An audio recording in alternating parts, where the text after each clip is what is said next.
The first thing Mara Vale noticed was the smell of wet pine on the August wind. It came drifting over the split-rail fence behind Alder Ridge Wildlife Center, cool and sharp from the high forest, carrying the damp breath of last night's rain. Gravel clicked under people's shoes. Folding chairs creaked beside the education barn.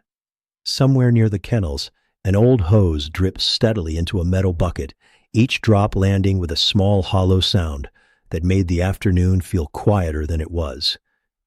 Mara stood near the volunteer table with a stack of paper name tags in her hands, trying not to look toward the tree line. She was 18 now, taller than she had been, her brown hair tied back in the same crooked ponytail she had worn through half of high school. The blue hoodie she had almost outgrown hung over the back of a chair, sun-faded at the elbows, with one sleeve still faintly pulled out of shape from a memory nobody else could see. She had told herself she had only brought it because the mountain air cooled fast after sunset. But that was not the truth. The truth was that 2 years had passed since Juniper disappeared into those pines, and Mara still listened for her. The reunion at Alder Ridge had been meant to celebrate the center's new flight pen, the repaired clinic roof, and the steady work of people who usually went unseen. Former volunteers had come back with casseroles, old stories, and children who wanted to peek into empty recovery crates. The staff had hummed strings of warm lights beneath the barn eaves. Dr. Lena Hart had placed lemonade in a washtub full of ice. Even Mr. Pruitt, who fixed everything with duct tape in silence, had put on a clean shirt. It should have felt easy. Mara kept smiling when people said her name. She wrote, "Hi, I'm Mara," on her own tag in block letters, then peeled it off because it looked too cheerful, and wrote another one smaller. Her father, Daniel Vale, watched her from near the raffle table, pretending to rearrange brochures about safe wildlife crossings. He knew better than to ask if she was all right in front of everyone. Mara had learned that being all right was not the same as being finished, missing something. For those who had stayed with stories like this one, quietly liking, subscribing, or leaving a comment about where they were watching from and the name of an animal that once changed their life, had always felt less like noise and more like a small lantern left on for others. Mara would not have said it that way, but she would have understood the feeling. Alder Ridge had been built from small lanterns. She had first come there at 16, not because she was brave, but because she was lonely in a way that made her careful. Her mother had died the winter before, and after that, Mara's house in Bellwether Gap had seemed too full of sounds that stopped halfway. Her father worked long shifts maintaining county roads. Her older brother had already left for community college downstate. In the evenings, Mara washed 2 plates instead of 3, and kept finding her mother's garden gloves on the laundry room shelf, palms stiff with old dirt. She did not know what to do with grief, so she became useful. At Alder Ridge, usefulness had a smell. Bleach water, cedar shavings, warming pads, wet towels, powdered formula, and the faint musky wildness that clung to every recovery room, no matter how often someone scrubbed the floor. Mara had learned to mop without sloshing. She had learned to fold towels so corners lined up. She had learned that frightened animals noticed everything: keys, footsteps, raised voices, the speed of a hand. Most of all, she had learned to sit still. That was why people remembered her, not because she talked loudly or took dramatic photos or tried to make every rescued creature love her. Mara did the opposite. She made herself small. She sat 3 feet from crates. She hummed under her breath only when the room was already calm. She waited until wild eyes blinked first. Juniper had taught her that waiting could become a language. Now, 2 years after the release, Mara pressed her fingers against the edge of the name tag box and told herself not to think about the little spotted body that had once trembled beneath a towel on a rainy March night. She told herself not to remember amber eyes, a torn left ear, and a kitten too weak to climb, but still angry enough to growl at the whole world. She told herself that some animals passed through human lives like weather, leaving mud on the porch and a clean ache afterward. Then the crows went quiet. It happened so softly that at first only Dr. Hart noticed. She turned from the lemonade table with one hand still around a paper cup. Mr. Pruitt stopped halfway through tying a knot in the extension cord. A boy near the barn door, laughing over a cookie with too much frosting, lowered his hand. Mara felt the silence before she understood it. Across the open yard, beyond the shade of the last maple, something moved along the fence line with the low, liquid caution of a shadow deciding whether to become real. Not a dog, not a fox, too compact, too deliberate. It paused where the grass grew high around the bottom rail, its coat broken by tawny gold, gray, and dark summer spots. Mara's breath caught so sharply that her father looked up. The bobcat stood half in sunlight, half in shade. She was larger than memory and smaller than fear. Her legs were strong now, her chest deep, her head broad with the calm severity of a wild adult. Her short tail twitched once, black-tipped and stiff. One ear stood whole. The other held a small torn crescent along the left edge, healed but unmistakable. Her amber eyes fixed on the crowd, bright and measuring. The bobcat opened her mouth slightly, drawing scent over her tongue, the way cats did when the world offered too much information at once. Her whiskers shifted. Her ears angled toward the barn, then toward the trees, then toward Mara. Mara did not say her name. She could not. For 2 years, she had imagined 100 impossible returns. A shape on the porch at dawn, paw prints in snow. A trail camera image blurred by moonlight. But not this. Not a crowded afternoon with lemonade sweating in plastic cups and paper lanterns trembling in the mountain breeze. Not Juniper standing at the edge of all these people, as if she had chosen the hour herself. Dr. Hart lifted one hand, palm down, the signal for everyone to stay still. Mara felt her own hands shaking around the name tags. One sticker slipped free and drifted to the gravel at her feet. In any other moment, she might have laughed at herself for dropping the only job she had been trusted with that afternoon. Her father might have teased her gently later.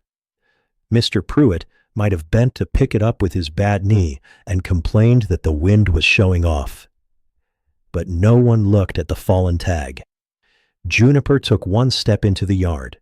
The crowd held its breath, not as one big gasp, but in little pieces. A woman pressed her fingers to her mouth. A child leaned against his grandmother's coat. Dr. Hart's eyes shone, though her voice stayed low when she whispered, "Nobody reach." Mara knew better than anyone. Love, with a wild thing, had never meant reaching first. Juniper crossed another patch of grass, her paws silent where people's shoes had been noisy. She kept her body low, shoulder blades rising under her coat. Every few steps, she stopped and looked back toward the pines, as if the forest still held part of her decision. Then she looked at Mara again. Mara's knees felt weak. She remembered the first time the kitten had climbed her sleeve, all claws and stubbornness, trying to reach the warm hollow between her shoulder and her neck. She remembered pretending not to cry because Dr. Hart had been watching. She remembered the ridiculous way Juniper had once refused every clean towel except the one with the faded green stripe. She remembered how the little bobcat had sneezed into a bowl of formula and looked offended by the splash. Those small things returned harder than any grand memory.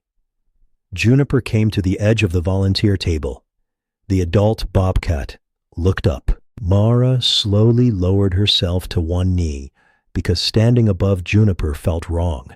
Gravel pressed through her jeans. Her heart beat so loudly she thought the animal might hear it and vanish. She kept her hands loose on her thighs. Juniper sniffed the air near the faded blue hoodie draped over the chair. The old sleeve moved in the wind. For one strange, tender second, the grown Bobcat's face changed. Not into anything tame, never that, but into recognition shaped by scent and memory. She touched the hoodie once with her nose. Then she turned toward Mara. Mara whispered, barely sound at all, "Hey, Junebug." Dr. Hart closed her eyes. Juniper stepped closer, placed one paw on Mara's bent knee and paused. A bobcat's trust was not soft in the way people imagined. It had weight. It had claws held carefully in check. It had the restraint of an animal strong enough to leave and brave enough to come near anyway. Not quickly. Not like a pet seeking comfort. She climbed the way she had as a half-grown kitten, learning the height of the world, placing one paw on Mara's forearm, then another near her shoulder, balancing with careful strength. Mara did not grab her. She did not hug her. She only bowed her head and let the wild creature choose each inch. When Juniper settled across her shoulder, heavier now, warm and real and breathing against her hair, the whole yard seemed to fold into silence. Mara's face crumpled before she could stop it. Around her, the people of Alder Ridge began to cry quietly, not because the bobcat had become theirs, but because she had remained herself and still remembered the girl who had once waited 3 feet from her crate. Before Juniper, before the torn left ear and the blue hoodie, and the afternoon when a grown bobcat crossed a yard full of people, Mara Vale had been known around Bellwether Gap as the girl who walked everywhere with her eyes on the ground. It was not because she was shy in the pretty way adults sometimes praised. Mara was shy because sound had begun to bother her. After her mother's funeral, ordinary noises had seemed too sharp. Lockers closing at school, boys laughing near the cafeteria doors, the morning announcements crackling through the speaker as if nothing in the world had changed. Even kindness had felt loud when it came too quickly. She was 16 that winter, narrow-shouldered and quiet, with sleeves pulled over her hands, and notebooks filled more with small drawings of leaves than homework. She lived with her father in a white house at the end of Thistle Road, where the mailbox leaned slightly to the left, and the porch light flickered whenever the wind came down from the ridge. Her mother, Elise, had once planted marigolds beside the steps and kept a chipped yellow mug on the kitchen windowsill for tea. After she was gone, the mug stayed there, clean and empty, catching the pale morning light like it was waiting for someone who had only stepped into another room. Daniel Vale tried his best. He left notes on the refrigerator before work, written in the careful block letters of a man who repaired culverts, patched washouts, and knew how to guide a snowplow through mountain dark. "Eat something warm," one note said. Another said, "I made soup." Mara kept every note in the drawer beside the stove. Sometimes she smiled at them later, when no one was there to see. Her father's soup really was terrible. He forgot salt, then added too much pepper, then apologized to the pot as if it had feelings. Once, he packed her lunch with 3 spoons and no fork. Another morning, he put her mother's gardening gloves in his jacket pocket by mistake, and came home embarrassed, carrying them like something breakable. Those mistakes were small lights in a house that had grown too quiet. Still, Mara could not tell him how empty she felt. Daniel already carried his own silence. He ate dinner with the weather report, murmuring low, not because he cared about the forecast, but because the room seemed kinder with another voice in it. He always sat in the chair closest to the back door, boots still dusty from county roads. One hand wrapped around a mug of coffee he let go cold. Mara watched him and felt a strange guilt she did not have words for. She had not caused the sadness, but she had not been able to fix it either. Alder Ridge Wildlife Center entered her life through a flyer taped crookedly to the library bulletin board. "Volunteers needed," it said. Underneath, someone had added a handwritten note. "Quiet hands welcome." That line stayed with her. The center sat 7 miles outside town, where the paved road narrowed and the forest thickened into spruce, maple, and old hemlock. The first time Daniel drove her there, fog had been lying low over the ditches, and the truck smelled of wet canvas, coffee, and the peppermint gum he chewed when he did not know what to say. Mara held the volunteer form in both hands until the paper bent at the corners. "You don't have to do this," her father said. "I know. We can turn around." "I know." He glanced at her, then back at the road. Mara looked out the window because her eyes had filled too fast. Alder Ridge was not beautiful in a polished way. Its buildings had been added one at a time by people with more need than money. The clinic roof was green metal. The education barn leaned slightly, as if tired but determined. Enclosures stepped back toward the woods, wrapped in wire and shade cloth.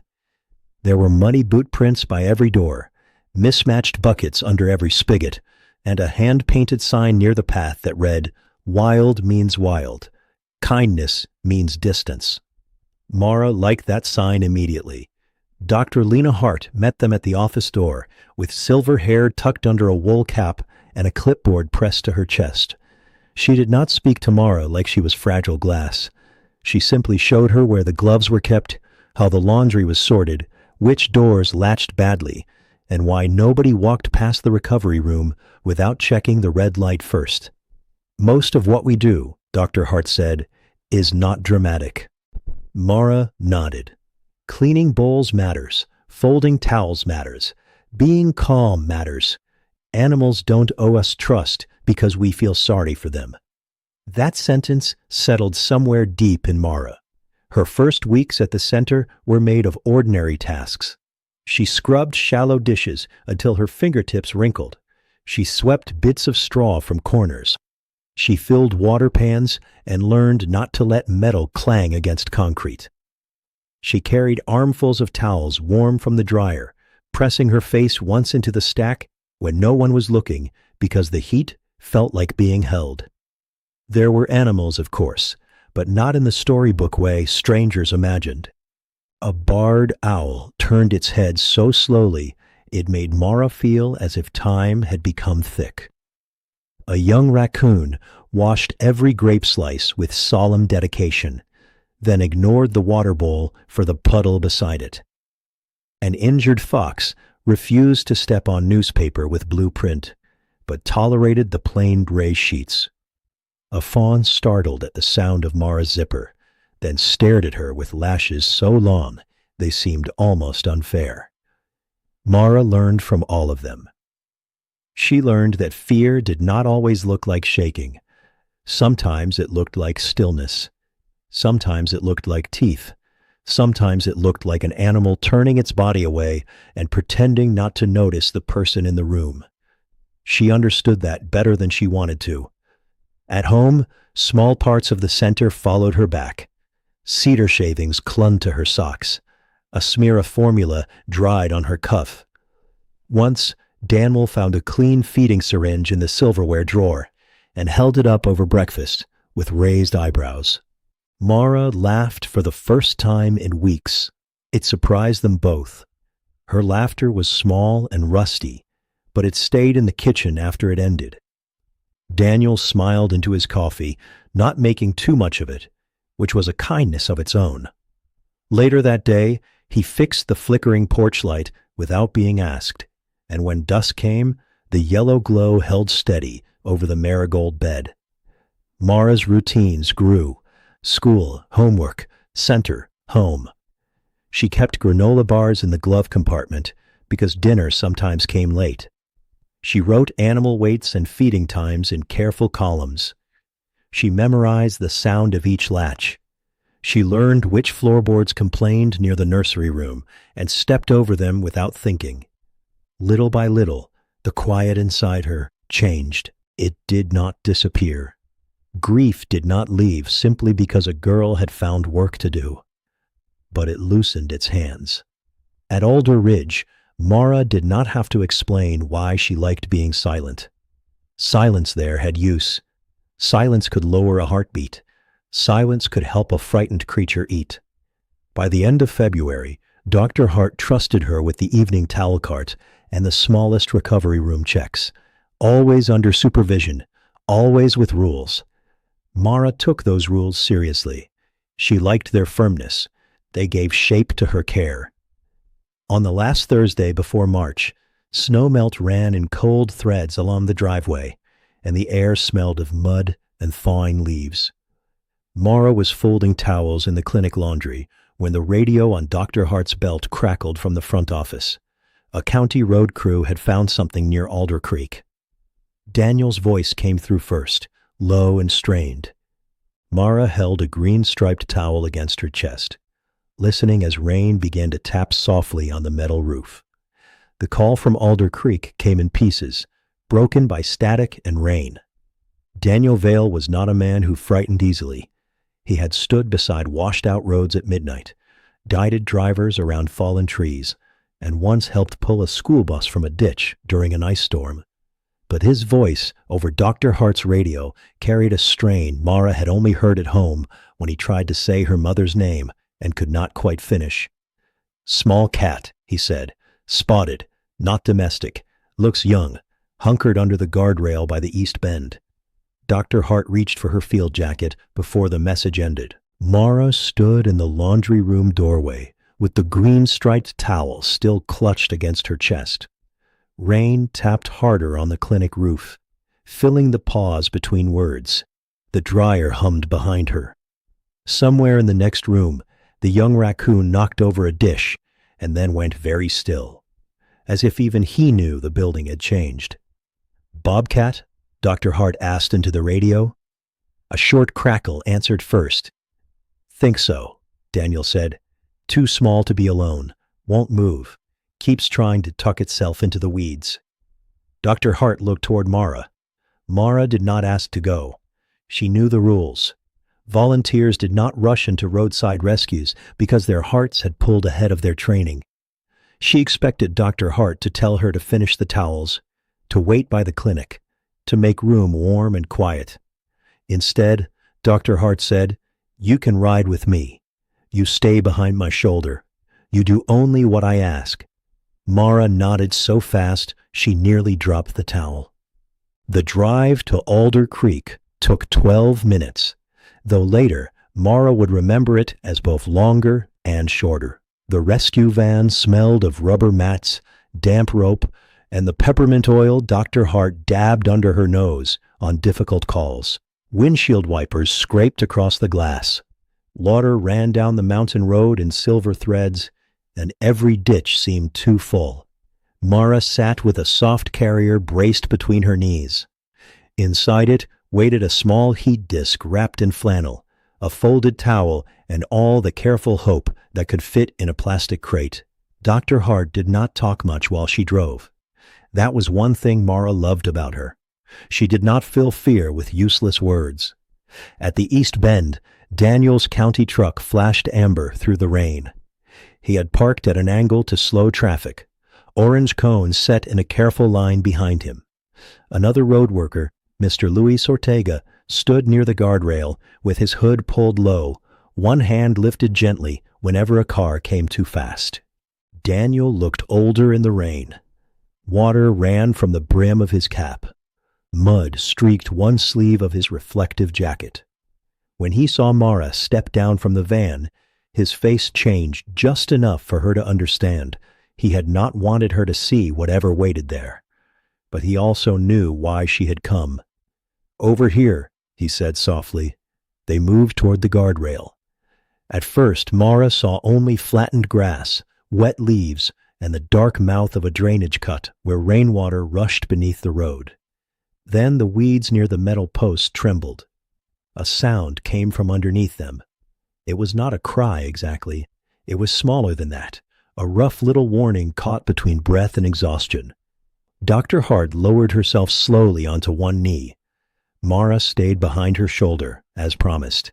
There, tucked in the narrow space between the guardrail and a tangle of blackberry canes, was the smallest wild thing Mara had ever seen that still looked furious enough to challenge the mountain. The bobcat kitten was soaked nearly flat. Her tawny coat clung to her ribs, and dark spots broke across her back like scattered seeds. Her paws looked too large for her thin legs. One ear stood sharp and triangular. The left ear had a torn little crescent along the edge, not fresh enough to be dramatic, but enough to make her face seem permanently wind-bent. Mud dotted her pale muzzle. Her eyes, half narrowed against the rain, were amber and bright with a fear that had not yet given up. She hissed when Dr. Hart shifted closer. It was a brave, ridiculous hiss for such a small body, and despite the cold knot in her stomach, Mara felt something warm flicker inside her. The kitten sounded like a tea kettle trying to defend a castle. Daniel must have heard it too, because he gave one quiet breath that was almost a laugh and almost not. "Tiny thing's been insulting me for 20 minutes, he murmured. "Good," Dr. Hart said. "Insults mean she has something left." Mara pressed her lips together. The kitten tried to back deeper into the weeds, but one hind leg faltered. She stopped, trembling, then flattened again beneath the rail. Her eyes never left Dr. Hart. A bobcat, even a young one, did not waste attention.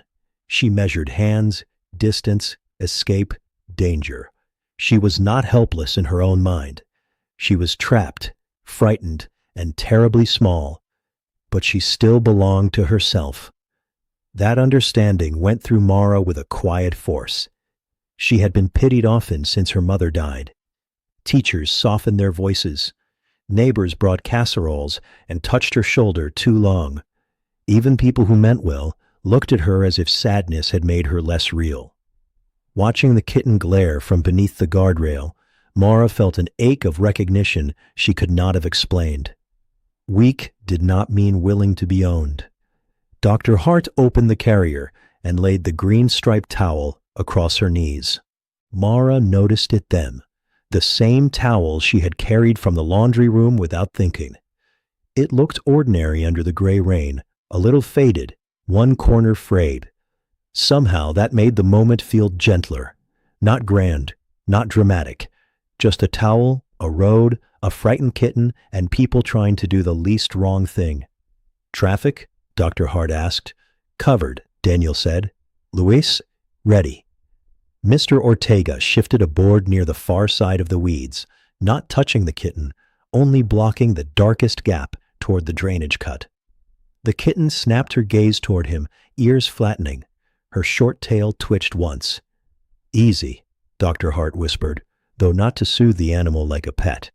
It was more a promise to herself. The first attempt failed. The kitten bolted 2 feet, hit the blackberry stems, and froze with one paw lifted. Mara's heart lurched so hard she nearly stepped forward. Daniel's hand moved slightly, not grabbing her, just reminding her he was there. Mara stayed still. The rain ran down her neck. Mud soaked the cuffs of her jeans.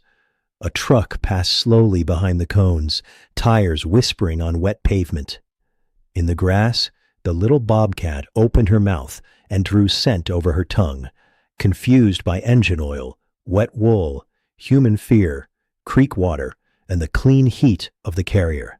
Dr. Hart waited.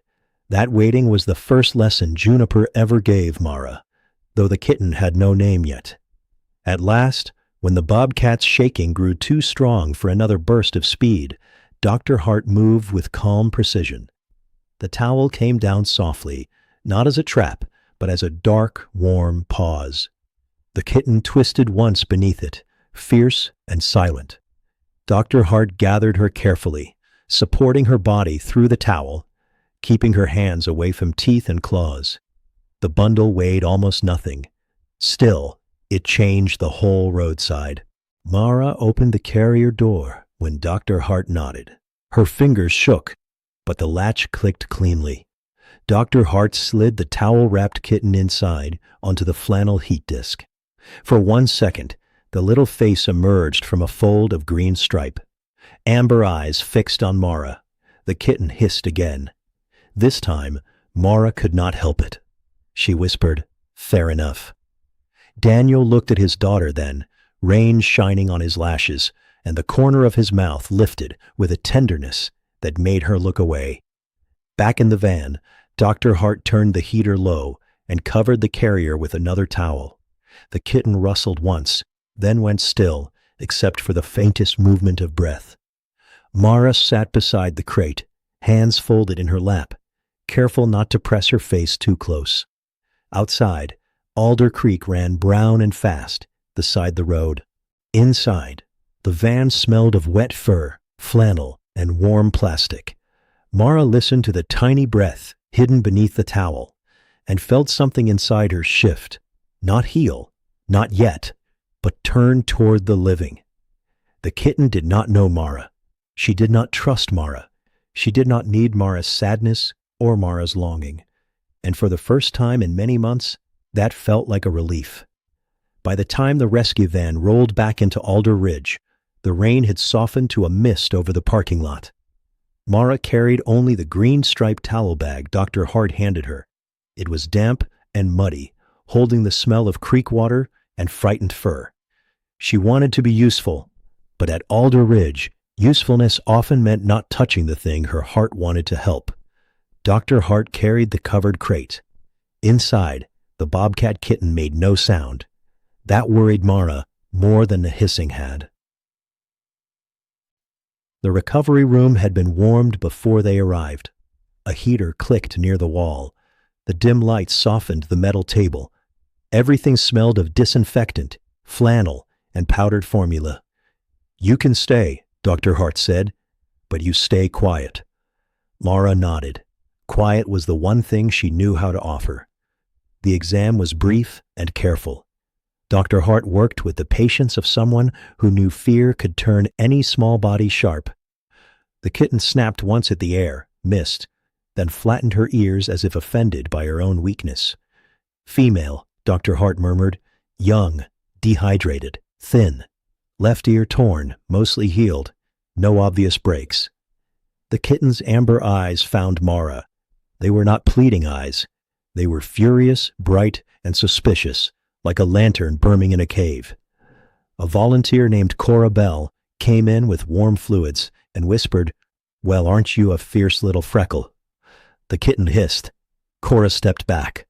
Fair, very fair. A tiny smile touched Mara's mouth. That became the first warmth of the room. Nobody argued with the kitten's bad manners. They accepted them like weather. When the exam ended, Dr. Hart settled the Bobcat in a low recovery crate in the quietest corner. A small bowl of water went near the back. A covered heat disk was tucked under half the bedding, so the kitten could choose warmth or coolness. Choice mattered. Dr. Hart measured 3 feet from the crate with the toe of her boot. "This is your line," she said. A thin crack in the concrete ran almost exactly where Dr. Hart had pointed. She needs to know people don't always come closer. Mara understood before she answered. For the first hour, she sat on the far side of the crack, with her knees drawn up and her shoulder against the wall. Dr. Hart filled in rescue notes nearby. The heater clicked. Rain tapped. The kitten stayed under the green-striped towel, only the edge of one torn ear visible. Every few minutes, a small sound came from the crate. Not crying, listening. The kitten shifted one paw, then froze. Her whiskers trembled at the air holes. Once, she opened her mouth slightly, drawing scents across the roof of her mouth. Mara had seen house cats do that, but on this wild face, it felt older and more serious.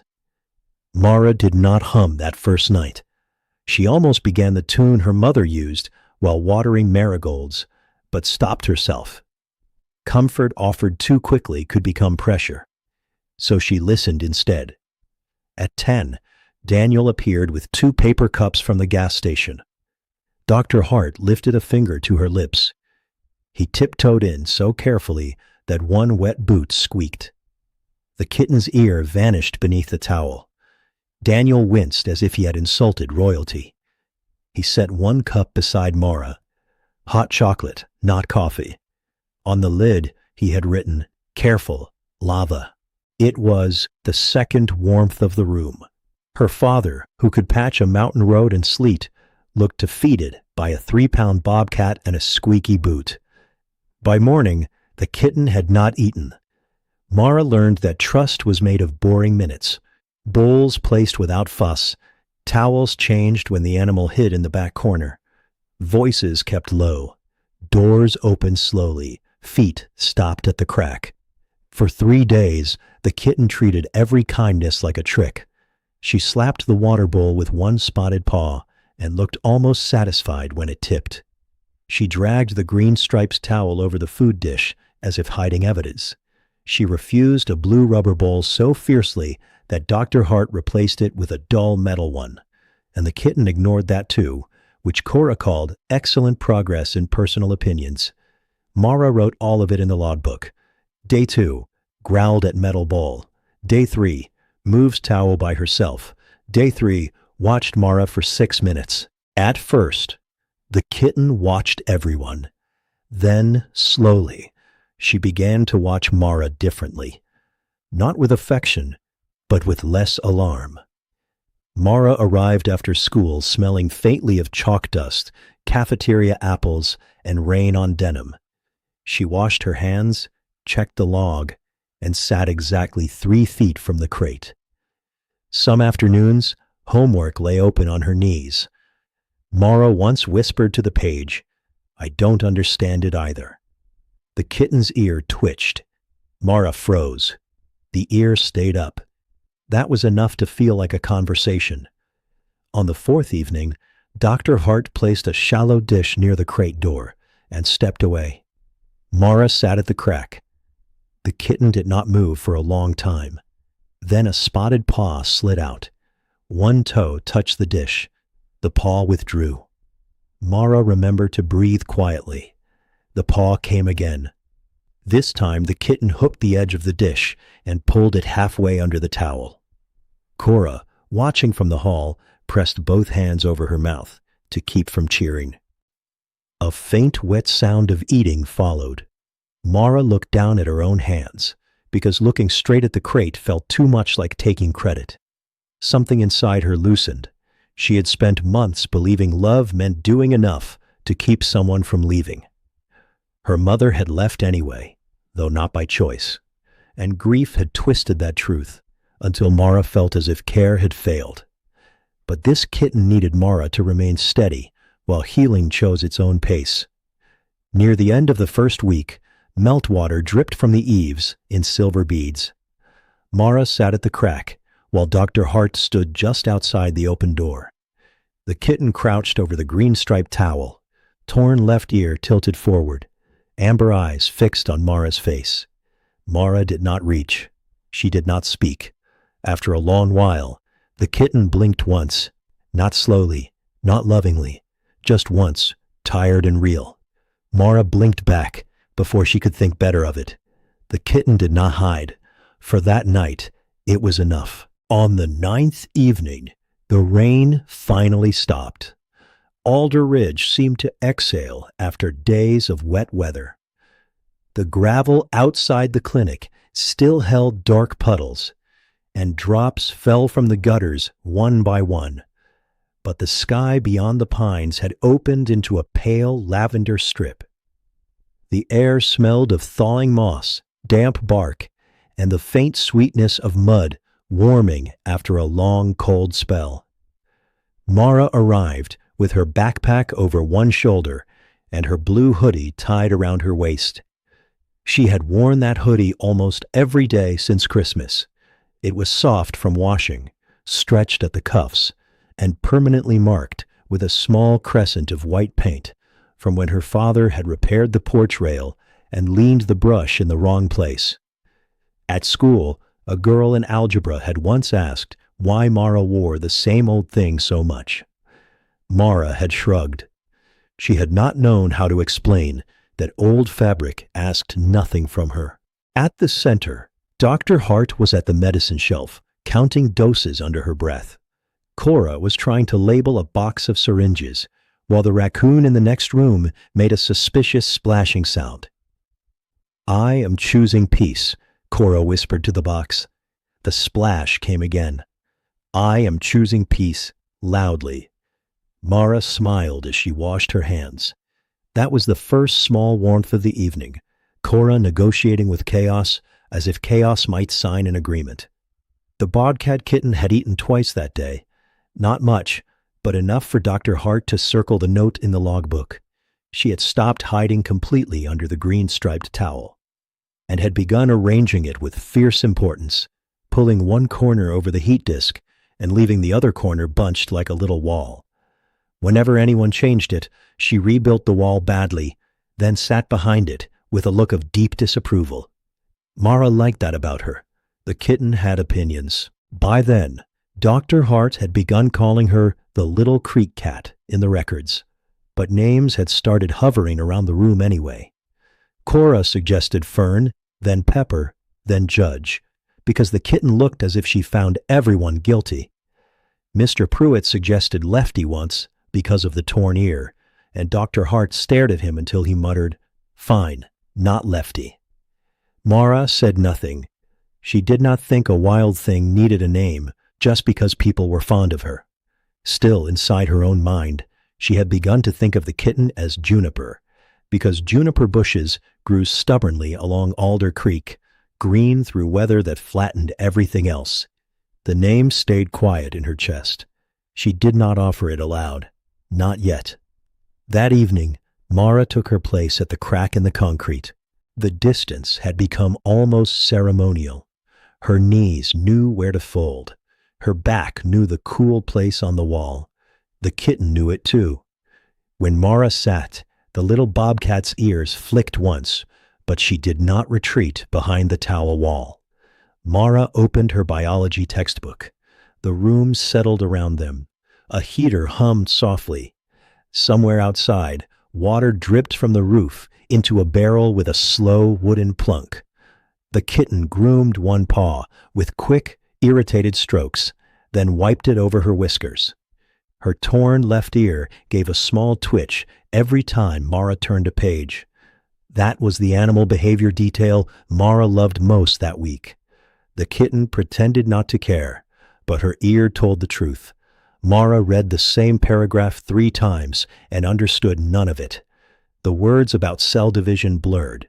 Her mind kept drifting to the crate, to the fragile rhythm of breath, to the way the kitten now watched her without the hard edge of panic. She wondered if she had looked like that after her mother died. Not dangerous, not cruel, just ready to bolt from every hand that came too near.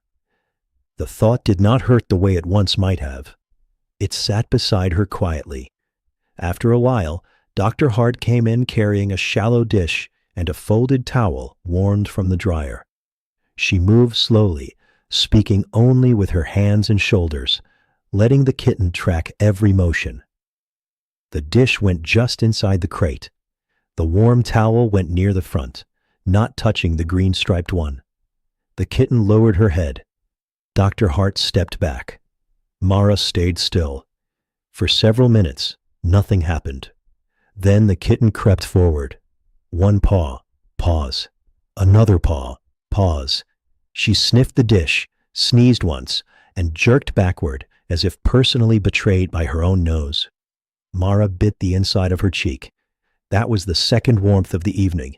A wild bobcat kitten, fierce enough to frighten grown men, offended by a sneeze she had made herself. Dr. Hart's mouth curved, but she did not laugh. The kitten ate. Not all of it. Not neatly. She planted one paw on the edge of the food, dragged the dish a little, and left a small smear on the towel. Then, instead of retreating, she sat near the crate door and licked between her toes with exaggerated seriousness. Mara lowered her gaze to her book. She knew better than to stare at a brave choice. The room warmed. Dusk deepened against the window. Dr. Hart left to answer the front phone, and Cora passed once in the hall carrying a mop and whispering, "No one asked," though nobody had. Mara turned another page. A soft scrape came from the crate. She did not look up immediately. Her heart had learned to leap too fast, and she did not want her hope to make a loud shape in the room. She counted 3 slow breaths, then let her eyes lift. The kitten stood at the open front of the recovery crate. Dr. Hart had left the inner mesh door secured but partly uncovered for air and visibility. The kitten's nose hovered near the gap between the bars. Her pupils were wide in the dim light. The torn crescent of her left ear made a small dark notch against the towel behind her. Mara did not move. The kitten watched her sleeve. Mara had pushed the blue hoodie sleeves over her hands, the way she always did when the room felt cold. One cuff rested near her knee, just short of the crack in the floor. A thread had come loose from the seam and curled like a tiny vine. The kitten's whiskers angled forward. Slowly, carefully, Mara slid her hand out of the sleeve and let the empty cuff lie on the floor. She did not push it closer. She did not invite. She only made sure her fingers were nowhere near it. The kitten sniffed. A long minute passed. Then one small spotted paw reached through the safe gap near the bottom of the mesh and touched the blue fabric. Not grabbed, not struck, touched. Mara felt the contact, as if the paw had landed on her heart instead of her sleeve. The kitten froze too, surprised by her own courage. Her claws caught lightly in the worn cotton. She pulled once, testing. The cuff wrinkled toward the crate. Mara let it go. That was the third warmth of the evening. The kitten stole only the empty sleeve and seemed deeply satisfied, as if she had captured a piece of Mara without having to trust the whole girl. Mara's eyes burned. She did not cry loudly. She barely moved. But her chin trembled once, and she lowered it before the kitten could read too much from her face. Dr. Hart returned and stopped in the doorway. No one spoke. The Bobcat kitten held the blue cuff under one paw. Mara sat on the far side of the crack, hand bare now, breathing through the ache of being chosen in the smallest possible way.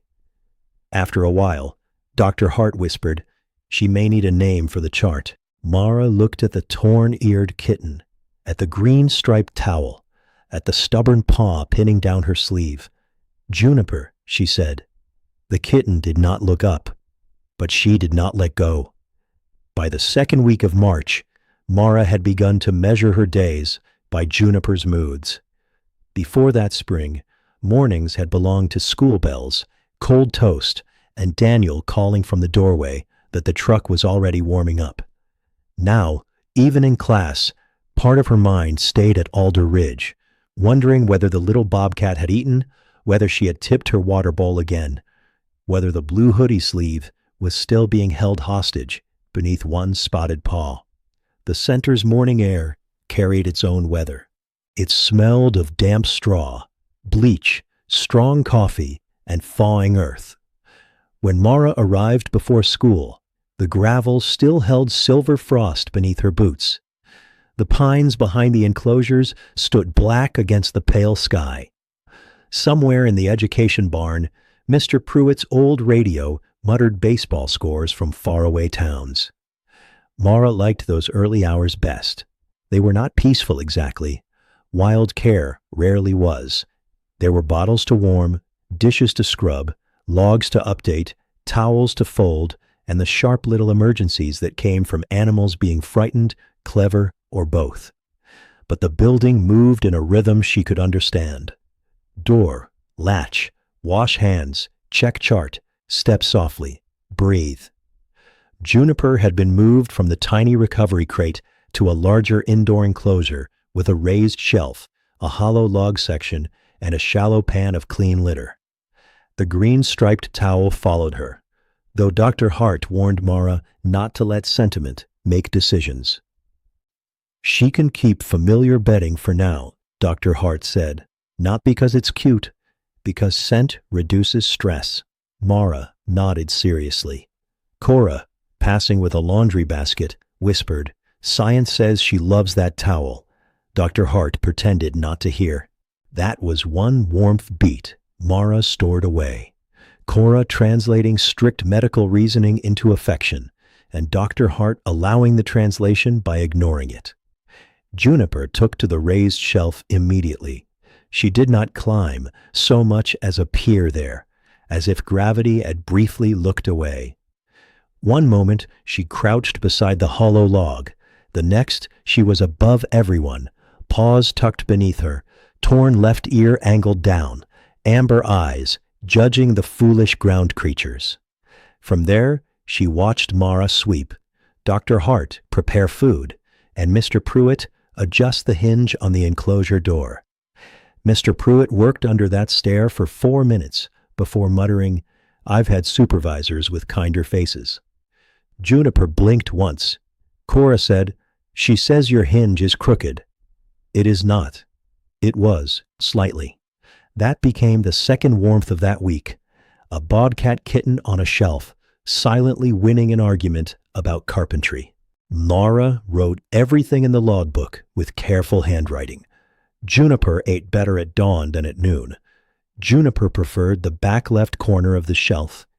Juniper buried nothing neatly and seemed offended when her mess was removed. Juniper batted at the hanging strip of burlap, only when she thought no one was watching. Juniper still disliked the blue rubber ball for reasons known only to Juniper and possibly the mountains.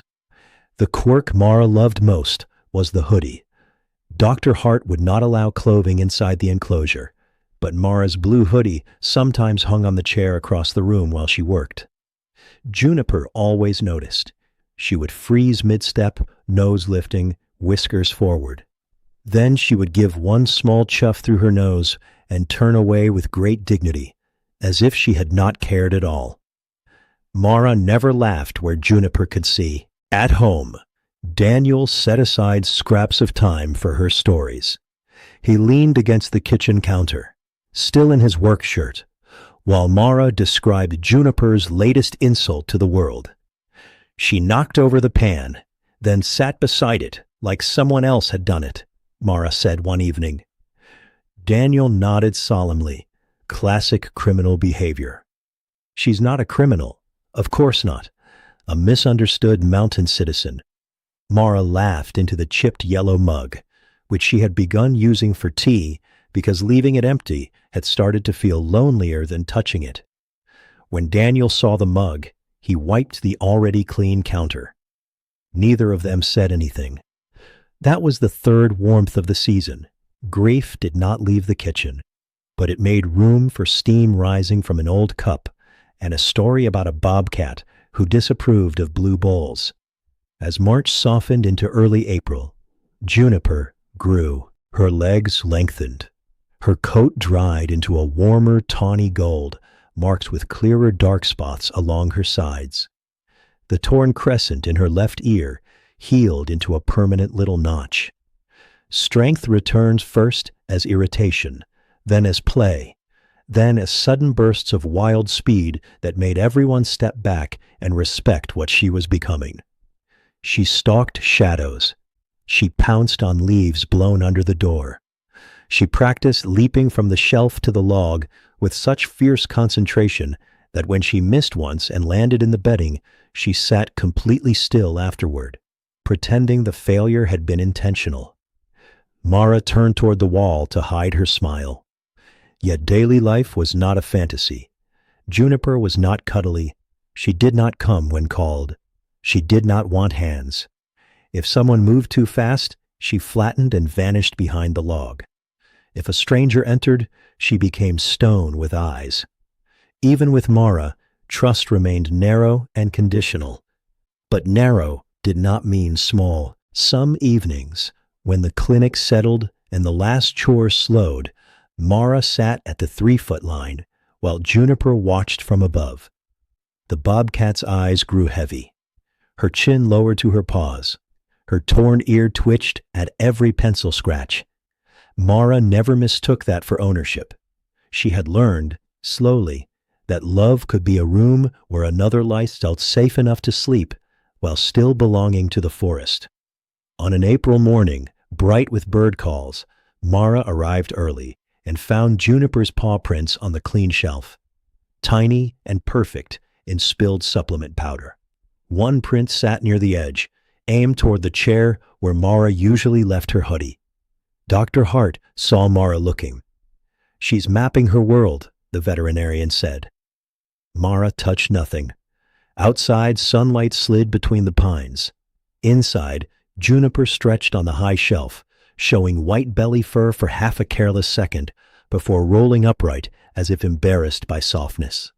Mara lowered her eyes to the logbook and wrote the time, the feeding amount, and one plain sentence she would remember for years. Juniper rested well. It was enough. By late April, the world around Alder Ridge turned green so quickly it seemed almost shy about it. One week, the maples were gray and bare. The next week, small leaves unfolded like soft hands, and the hillside behind the clinic filled with birdsong before sunrise. The muddy smell of March gave way to damp grass, crushed clover, and pine boards warming in the sun. Mara began coming to the center with her blue hoodie tied around her waist. The weather was warmer now, though the hoodie remained near her like a habit. It hung on the back of the same chair while she worked, sleeves dangling. Juniper still noticed it every time. She would pause on her raised shelf, lower her head, and give the air a careful sniff. Nobody called that affection. Dr. Hart would not allow sloppy language around wild animals. "Familiarity," she said once, "reduced stress response." Cora, walking past with a bucket, whispered to Mara, "Love," translated into doctor. That became one of the quiet joys of that screen. Feelings wore work clothes at Alder Ridge, disguised as clean bowls, fresh bedding, and measured food. Juniper had grown too active for the first indoor space, so Mr. Pruitt and Daniel spent 2 Saturdays reinforcing a larger juvenile enclosure attached to the clinic's back wall. It had climbing limbs, shade cloth, a hollow stump, and a high platform. Daniel checked every latch twice. Mr. Pruitt declared the work almost acceptable.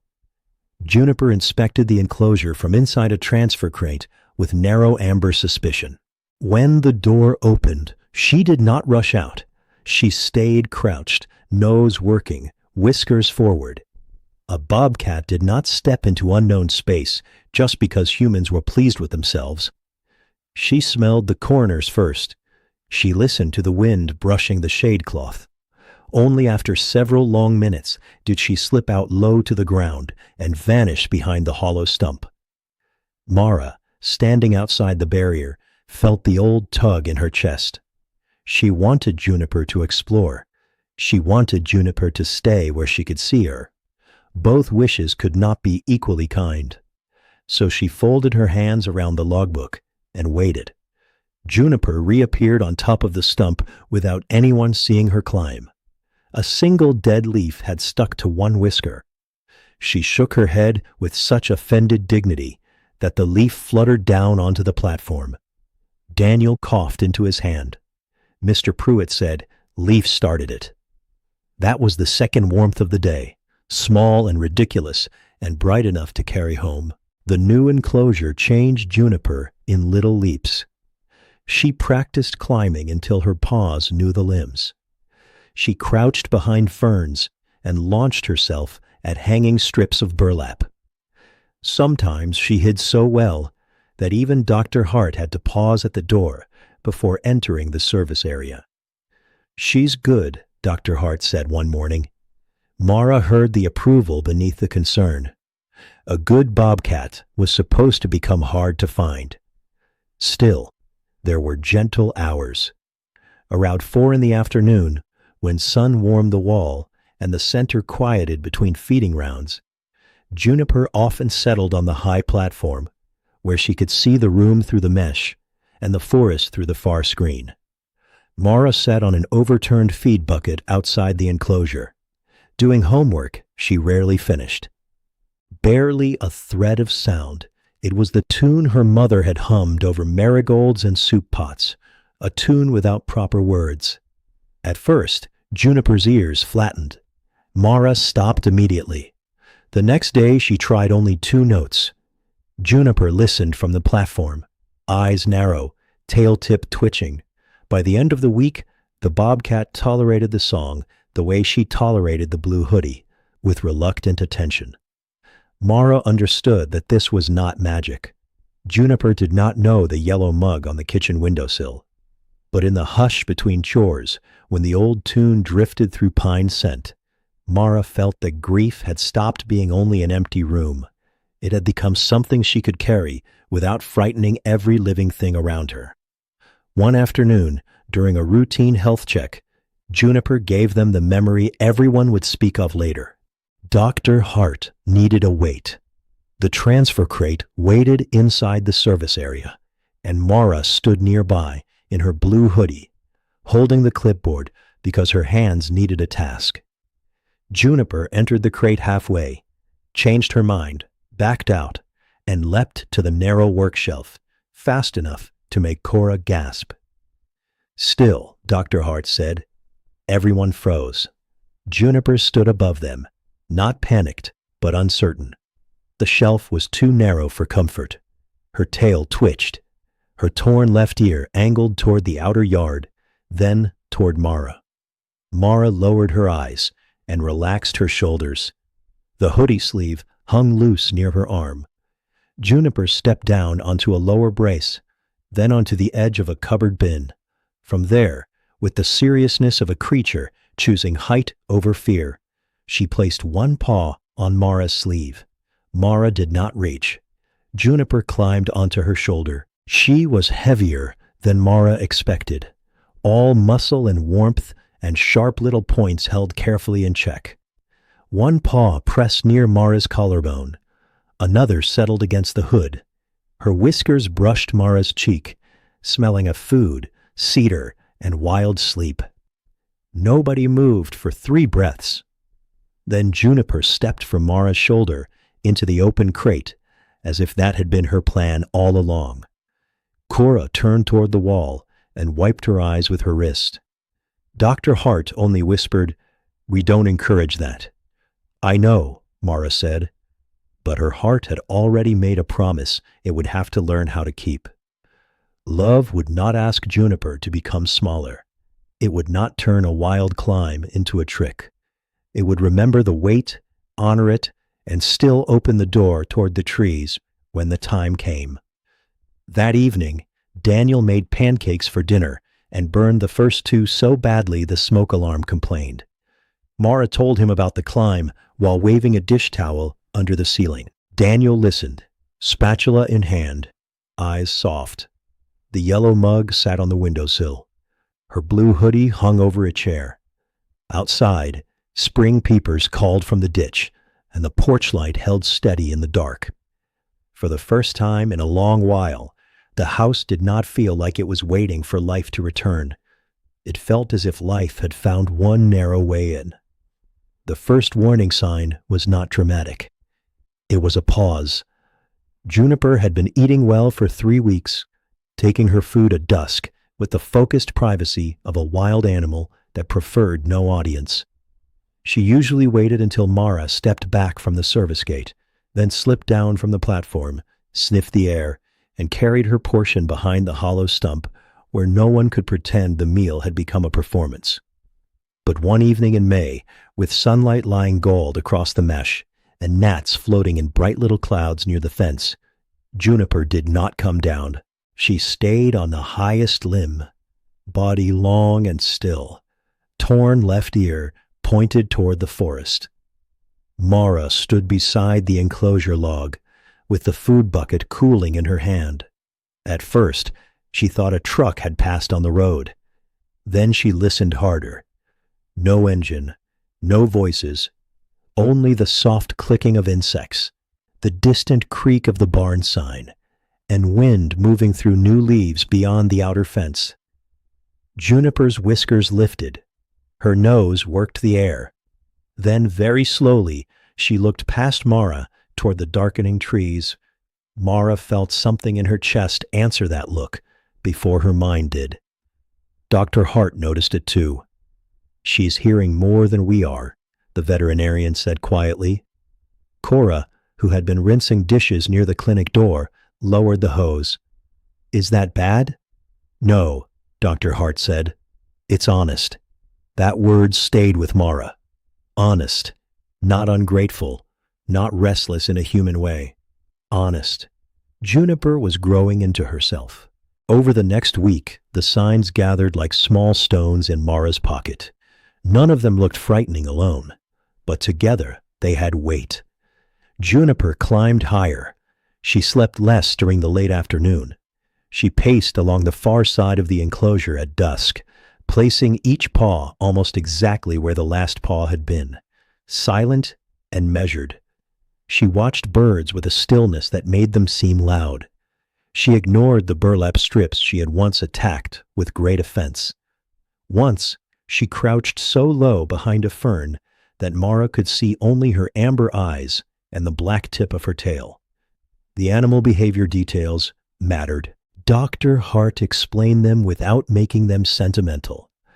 A young bobcat preparing for release needed strength, caution, prey focus, and fear of people who were not part of the routine. Juniper had all of that. She startled at strange voices. She vanished when school groups came near the education path. She no longer tolerated Cora's cheerful whispering from the doorway, though Cora took the rejection with wounded dignity. "I have been demoted," Cora said, holding a stack of bowls. "After everything we shared." Juniper sneezed from behind the stump. "Rude," Cora whispered. Mara laughed softly, but the laugh did not last. That was one warmth beat of those days, Cora pretending heartbreak because a wild bobcat had become exactly what they had hoped she would become. Another came from Mr. Pruitt, who hung a small sign by the service gate that read, "Do not take personal insult from the bobcat." Under it, Daniel added in pencil, "She means it professionally." Dr. Hart allowed the sign for 2 days before removing it. Mara kept the pencil note. At home, she folded it into the drawer with Daniel's old refrigerator messages. "Eat something warm. I made soup. Careful, Lava." She did not know why she saved those scraps, except that small words had helped her survive large silences. The third warmth came one morning when Juniper refused to step onto a clean platform until Mr. Pruitt removed a fallen maple seed from the corner. The little winged seed had offended her deeply. She sat below it, tail flicking, eyes narrowed. When Mr. Pruitt finally reached in with a long tool and swept it away, Juniper jumped up at once, as if order had been restored to the universe. "Royal inspection passed," Daniel murmured. Mara smiled, but she also saw what came after. Juniper did not settle. She stood on the platform and stared through the mesh toward the outer woods. May warmed into early June. The center smelled of sun-baked boards, clover, and the mineral scent of water sprayed over hot concrete. Mara's school year ended. Other teenagers talked about lake trips, summer jobs at the diner, and sleeping late. Mara came to Alder Ridge before breakfast and stayed until evening chores whenever Dr. Hart allowed it. She told herself she was helping. Some of that was true. She scrubbed carriers, recorded feeding times, washed towels, checked latches, filled shallow pans, sat with orphan songbirds from the other side of a curtain, speaking only when Dr. Hart said her voice would not stress them. But she was also counting time. The release assessment appeared on Dr. Hart's clipboard one Tuesday. Mara saw it, upside down on the desk, and felt her throat tighten. Outdoor conditioning complete. Hunting response appropriate.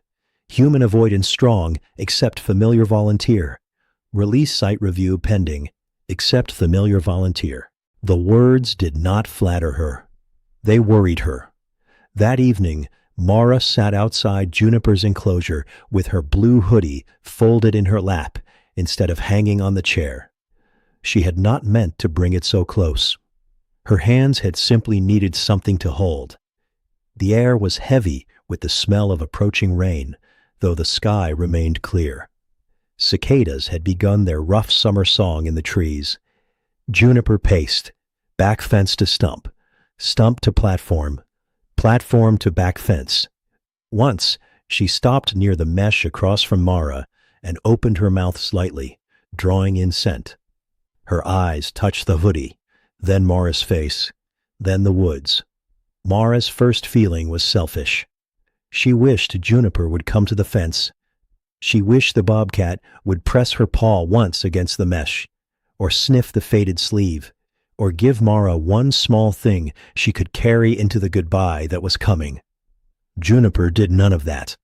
She turned away. For a moment, pain rose so quickly, Mara almost mistook it for anger. Then she looked at the torn left ear, the strong shoulders, the careful paws moving without sound over the enclosure floor, and the anger broke apart into something quieter. Juniper owed her nothing. Not a shoulder climb, not a goodbye, not proof that Mara had mattered. Love could be real and still not receive a final gesture. Dr. Hart came to stand beside her, close enough that their shoulders almost touched. "She's telling us," Dr. Hart said. Mara nodded. The bobcat leapt to the highest limb and faced the pines. Wind pushed through the trees, lifting the fur along her back. She looked less like an animal they had saved and more like a piece of the forest that had been healing temporarily under a roof. Mara lowered her face into the blue hoodie. It smelled faintly of laundry soap, cedar dust, and the life she had lived while Juniper grew strong enough to leave it. "Good," Mara whispered, though the word hurt. Juniper's torn ear twitched toward her. Then the bobcat kept looking at the trees. Release day came with a sky so clear it felt almost unkind. After weeks of rain, the mountains lifted clean and blue behind Alder Ridge. The air smelled of sun-warmed grass, damp bark, and the faint metal scent of the transfer crate waiting beside the clinic door. Meadowlarks called from the fence posts as if nothing serious was about to happen. Mara arrived before anyone asked her to. She wore the blue hoodie, though the day was warming. Its sleeves covered her hands as she gripped the clipboard. She had slept badly, dreaming of open doors and forest paths that changed behind her.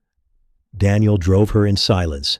Halfway up the road, he reached for the radio, then left the cab quiet. At the center, Dr. Hart had checked Juniper's chart twice. Cora packed towels that probably would not be needed. Mr. Pruitt inspected the crate latch for the third time. Small tenderness lived inside all that fuss. Cora tucked one green-striped towel near the crate, then pulled it back out because it might carry too much human scent. She stood there holding it, eyes wet, and said, "I'm being professional." Mr. Pruitt cleared his throat. Professionally dramatic. Daniel brought coffee for everyone and forgot his own cup on the truck bumper. When he found it later, a honeybee sat on the lid as if claiming it. For one soft minute, Mara laughed. Then Dr. Hart opened the inner door. Juniper entered the transfer crate on her own. That mattered. Everyone knew it. No one celebrated. The young bobcat stepped inside, low and cautious, sniffed the bedding, turned once, and settled with her paws beneath her. Her torn left ear tilted toward the trees. The crate door closed with a quiet click that seemed to land in Mara's ribs. Juniper did not panic. That was worse, somehow. Panic would have made the moment busy. Watchfulness made it solemn. The release site lay 5 miles beyond Alder Creek, in a protected fold of forest where old logging roads had grown over with fern and blackberry. Dr. Hart had chosen it for water, rocky cover, low human traffic, and distance from the highway. It was safer, kinder, still wild. The van followed Daniel's county truck up a gravel service road that narrowed beneath hemlocks. Mara sat beside the covered crate, not touching it, one palm flat against her knee. Inside, Juniper shifted once, a soft scrape of claw on plastic, then stillness. Mara remembered the 3-foot crack, the hiss beneath the green-striped towel, the paw stealing her empty sleeve, the weight on her shoulder. Those memories pressed close, asking to be kept without becoming a chain. When the road ended, they carried the crate by hand. Nobody spoke much. Their boots sank into damp moss. A creek ran below them, hidden by ferns, its sound thin and silver over stones. The place smelled of leaf mold, spruce sap, and clean water. Dr. Hart set the crate facing a corridor of young pines. "Everyone back," she said softly. They stepped away. Mara stood between Daniel and Cora, her hands caught in the hoodie sleeves. Dr. Hart crouched beside the crate, but did not open it yet. She looked at Mara, not asking permission, only acknowledging that the girl who had waited 3 feet from a terrified kitten deserved to stand inside the goodbye. Mara nodded. Dr. Hart lifted the latch. For a few seconds, nothing happened. The open door showed only shadow, bedding, and 2 amber eyes. Juniper smelled the forest before she entered it. Her mouth opened slightly. Her whiskers reached forward. The wind moved through the crate, carrying soil, squirrel trails, creek stones, sun on bark, and messages people could never read. Her paw touched the ground. She stepped out. At once, she seemed both familiar and unreachable. Same torn ear, same compact shoulders, same black-tipped tail. But the forest claimed her outline so naturally that Mara understood Juniper had never been returning to the wild. She had been wild all along, and they had only held a quiet room around her until she could carry herself again. Juniper crouched in the fern shade. She looked at Dr. Hart, then Daniel, then the open space around them. Her gaze came to Mara last. Mara stopped breathing. For one heartbeat she thought of saying the name. Junebug, Juniper, any sound that might tug a thread between them. She said nothing. The bobcat's torn left ear twitched once. Then Juniper turned and moved into the pines. No backward glance, no dramatic pause, no final climb. Only silent pause, a low body passing through fern, sunlight breaking over spotted fur, and then the place where she had been folding itself closed again. Cora covered her mouth.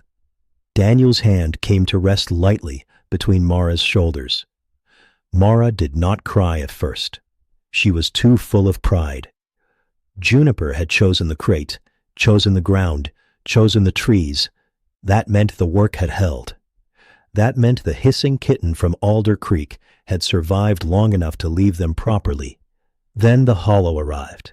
It came after pride, quiet and sudden. Mara looked at the empty crate with the open door and felt 16 again for a moment, standing in a kitchen beside an empty yellow mug. She knew this loss was different. Her mother had not chosen to leave. Juniper had. One absence had broken the house. The other proved that something had healed. Still, empty was empty. Dr. Hart closed the crate door. "Good release," she said. Her voice was steady only because she made it that way. Mara nodded, but her throat hurt too much to answer. On the ride back, Mara sat where the crate had been. The space beside her felt enormous. That evening, Mara went home with cedar dust on her jeans and Juniper's silence in her ears. The porch light glowed steady over the marigolds. The yellow mug waited on the windowsill. Her blue hoodie smelled of forest air. She folded it over the back of a kitchen chair. For the first time, she did not need to keep it close. But long after midnight, when the house had settled and Daniel's footsteps had gone quiet, Mara stood at her bedroom window facing the black line of the ridge. Somewhere beyond Alder Creek, a young bobcat with a torn left ear was learning the night. Mara hoped she never looked back, and she hoped with the same breath that she remembered. The first week after release, Mara checked the trail camera images as if she were opening letters from a country that had no mail service. Dr. Hart had placed cameras along the creek corridor, not to comfort anyone, but to confirm that Juniper was moving, hunting, and avoiding roads. The center did this for every release when equipment allowed. It was part science, part responsibility, and only privately, in the corners of human hearts, part longing. Mara understood the difference.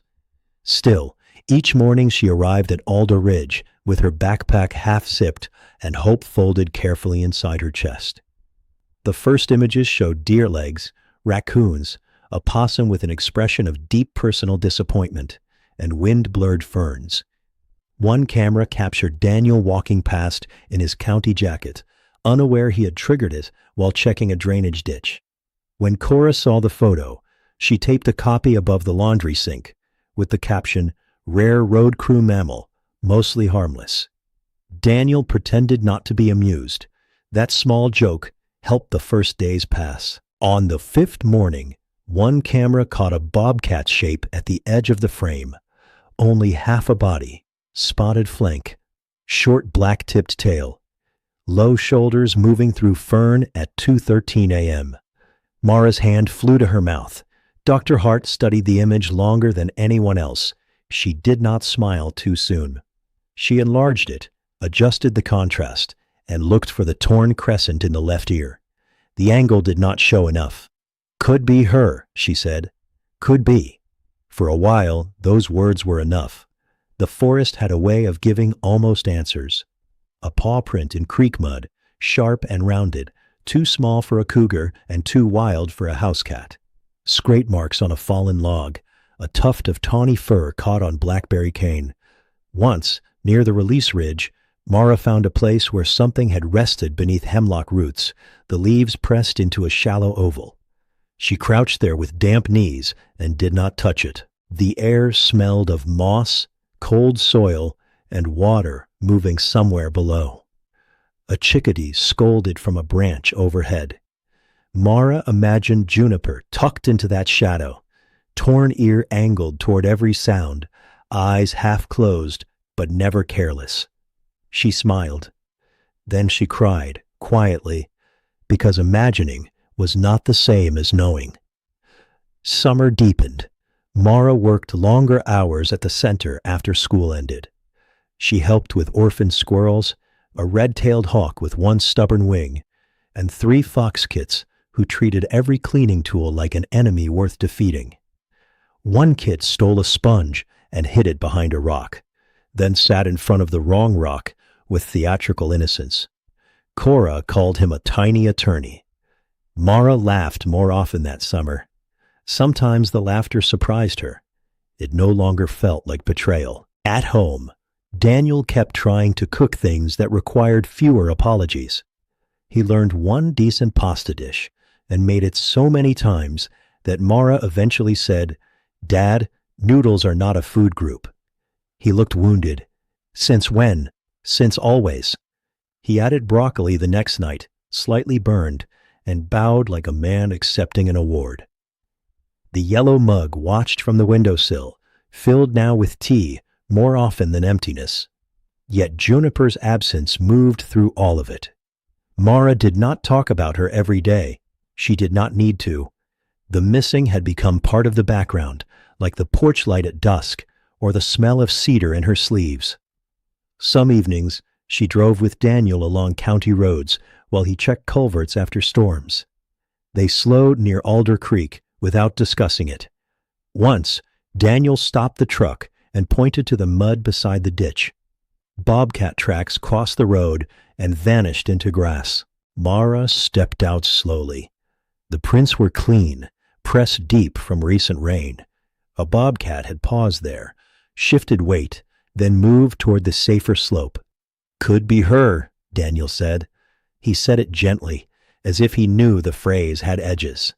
Mara nodded. She wanted to kneel beside the tracks and say Juniper's name into the ditch. Instead, she took a photo for Dr. Hart, then stepped back so the mud could keep its message intact. Autumn came bright and dry. Leaves gathered along the fences at Alder Ridge. Juniper did not appear on camera again. Other bobcats did, one large male with a pale chin, one young female with a full left ear. A blurred shape in October that made Mara's heart leap, until Dr. Hart pointed out the tail marking was wrong. Mara hated herself for feeling disappointed in another healthy wild animal.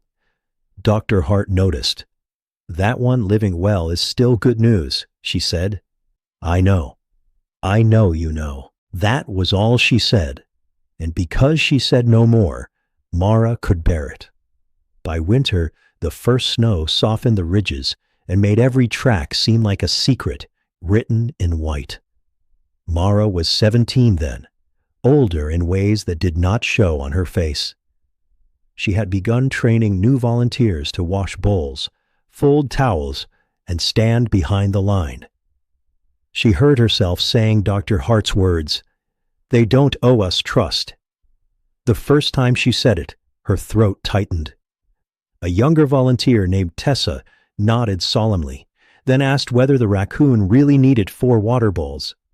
"No," Mara said, "but he thinks he does."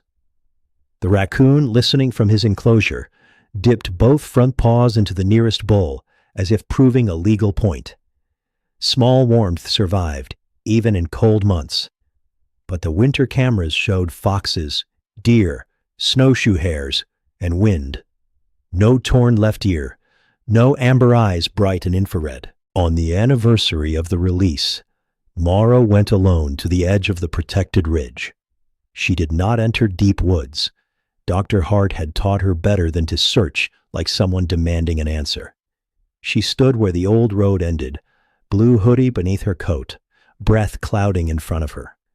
The forest was full of small sounds, snow slipping from branches, water under ice, a raven's rough call crossing the pale sky. Mara closed her eyes and pictured Juniper not as a kitten, not as a shoulder weight, but as she deserved to be imagined, moving unseen through spruce shadow, pausing with one paw lifted, reading the night better than any human ever could. That helped. It also hurt. The second year passed more quietly than the first. Mara graduated high school. Daniel cried into a napkin and claimed pollen had attacked him inside the gymnasium. Cora gave Mara a keychain shaped like a tiny clipboard. Mr. Pruitt gave her a multi-tool and said, "Don't lose it." Dr. Hart gave her no gift at all until everyone left, then handed her a clean logbook with her name written inside the cover. Mara stayed at Alder Ridge, not because she was waiting only for Juniper, at least not entirely. She stayed because the work had become part of her hands, because frightened eyes still needed quiet rooms, because grief, when given somewhere useful to go, could become gentleness without losing its memory. But sometimes, in the late afternoon, when the pines turned black against a copper sky, Mara still looked toward the tree line, not begging, just listening, and each time nothing came, she learned again that love for a wild thing had to leave space large enough for silence. The reunion at Alder Ridge was supposed to be about people. That was what Dr. Hart had written on the flyer, though not in those exact words. 10 years of patched roofs, winter rescues, sleepless feeding schedules, muddy release days, and returning volunteers.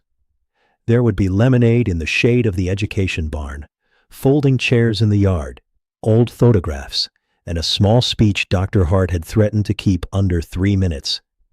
By then, Mara was 18 and had learned how to stand in a crowd without disappearing.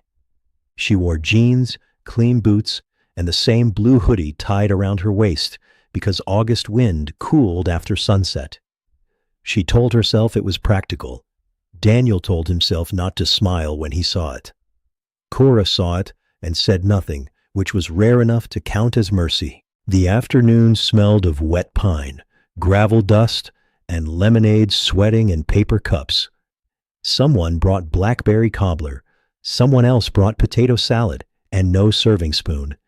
Mr. Pruitt solved the problem by placing a wooden paint stirrer beside the bowl with a label that read, "For emergencies only." Cora stared at it. "That is not a utensil." "It has a handle," Mr. Pruitt said. Mara laughed, and the sound came easily. That was one small miracle the day had brought before anything wild appeared. Laughter no longer startled her. It lived in her now beside older sadness, not replacing it, just sharing the room. Near the photo table, Tessa arranged pictures from past releases. In the corner, half hidden behind a donation jar, was a photo Mara had never seen framed before. A wet bobcat kitten in a green striped towel. Only one torn left ear showed clearly. The amber eyes were narrowed into a glare so fierce that a stranger might have laughed. Mara did not laugh. She touched the edge of the frame with one finger, then drew her hand back. "Dr. Hart found it in the old files," Cora said softly. She looked so angry. She was. Mara smiled. Good. For a moment, grief and pride stood together without fighting. People asked Mara about college, wildlife biology, and Dr. Hart's strict rules. Mara answered politely. She refilled cups. She wrote name tags. She redirected children away from the clinic door with gentle firmness. Daniel watched her from across the yard. 2 years earlier, he had watched his daughter walk through the house like a ghost, trying not to disturb the living. Now her life had not become easy, but it had become inhabited. That was enough to make him blink hard at a pamphlet about humane fencing. The first sign came from the birds. People were busy, plates in their hands and old stories in their mouths. The birds noticed first. Crows in the pines beyond the outer fence had been arguing all afternoon, their calls stitched into the background until no one heard them anymore. Then the stitching stopped. Silence opened over the yard. Mara felt it before she understood it. Her hand paused over a stack of blank name tags. Dr. Hart, standing near the lemonade tub, turned her head. Mr. Pruitt straightened from the extension cord. A child whispered, then stopped because every adult nearby had gone still.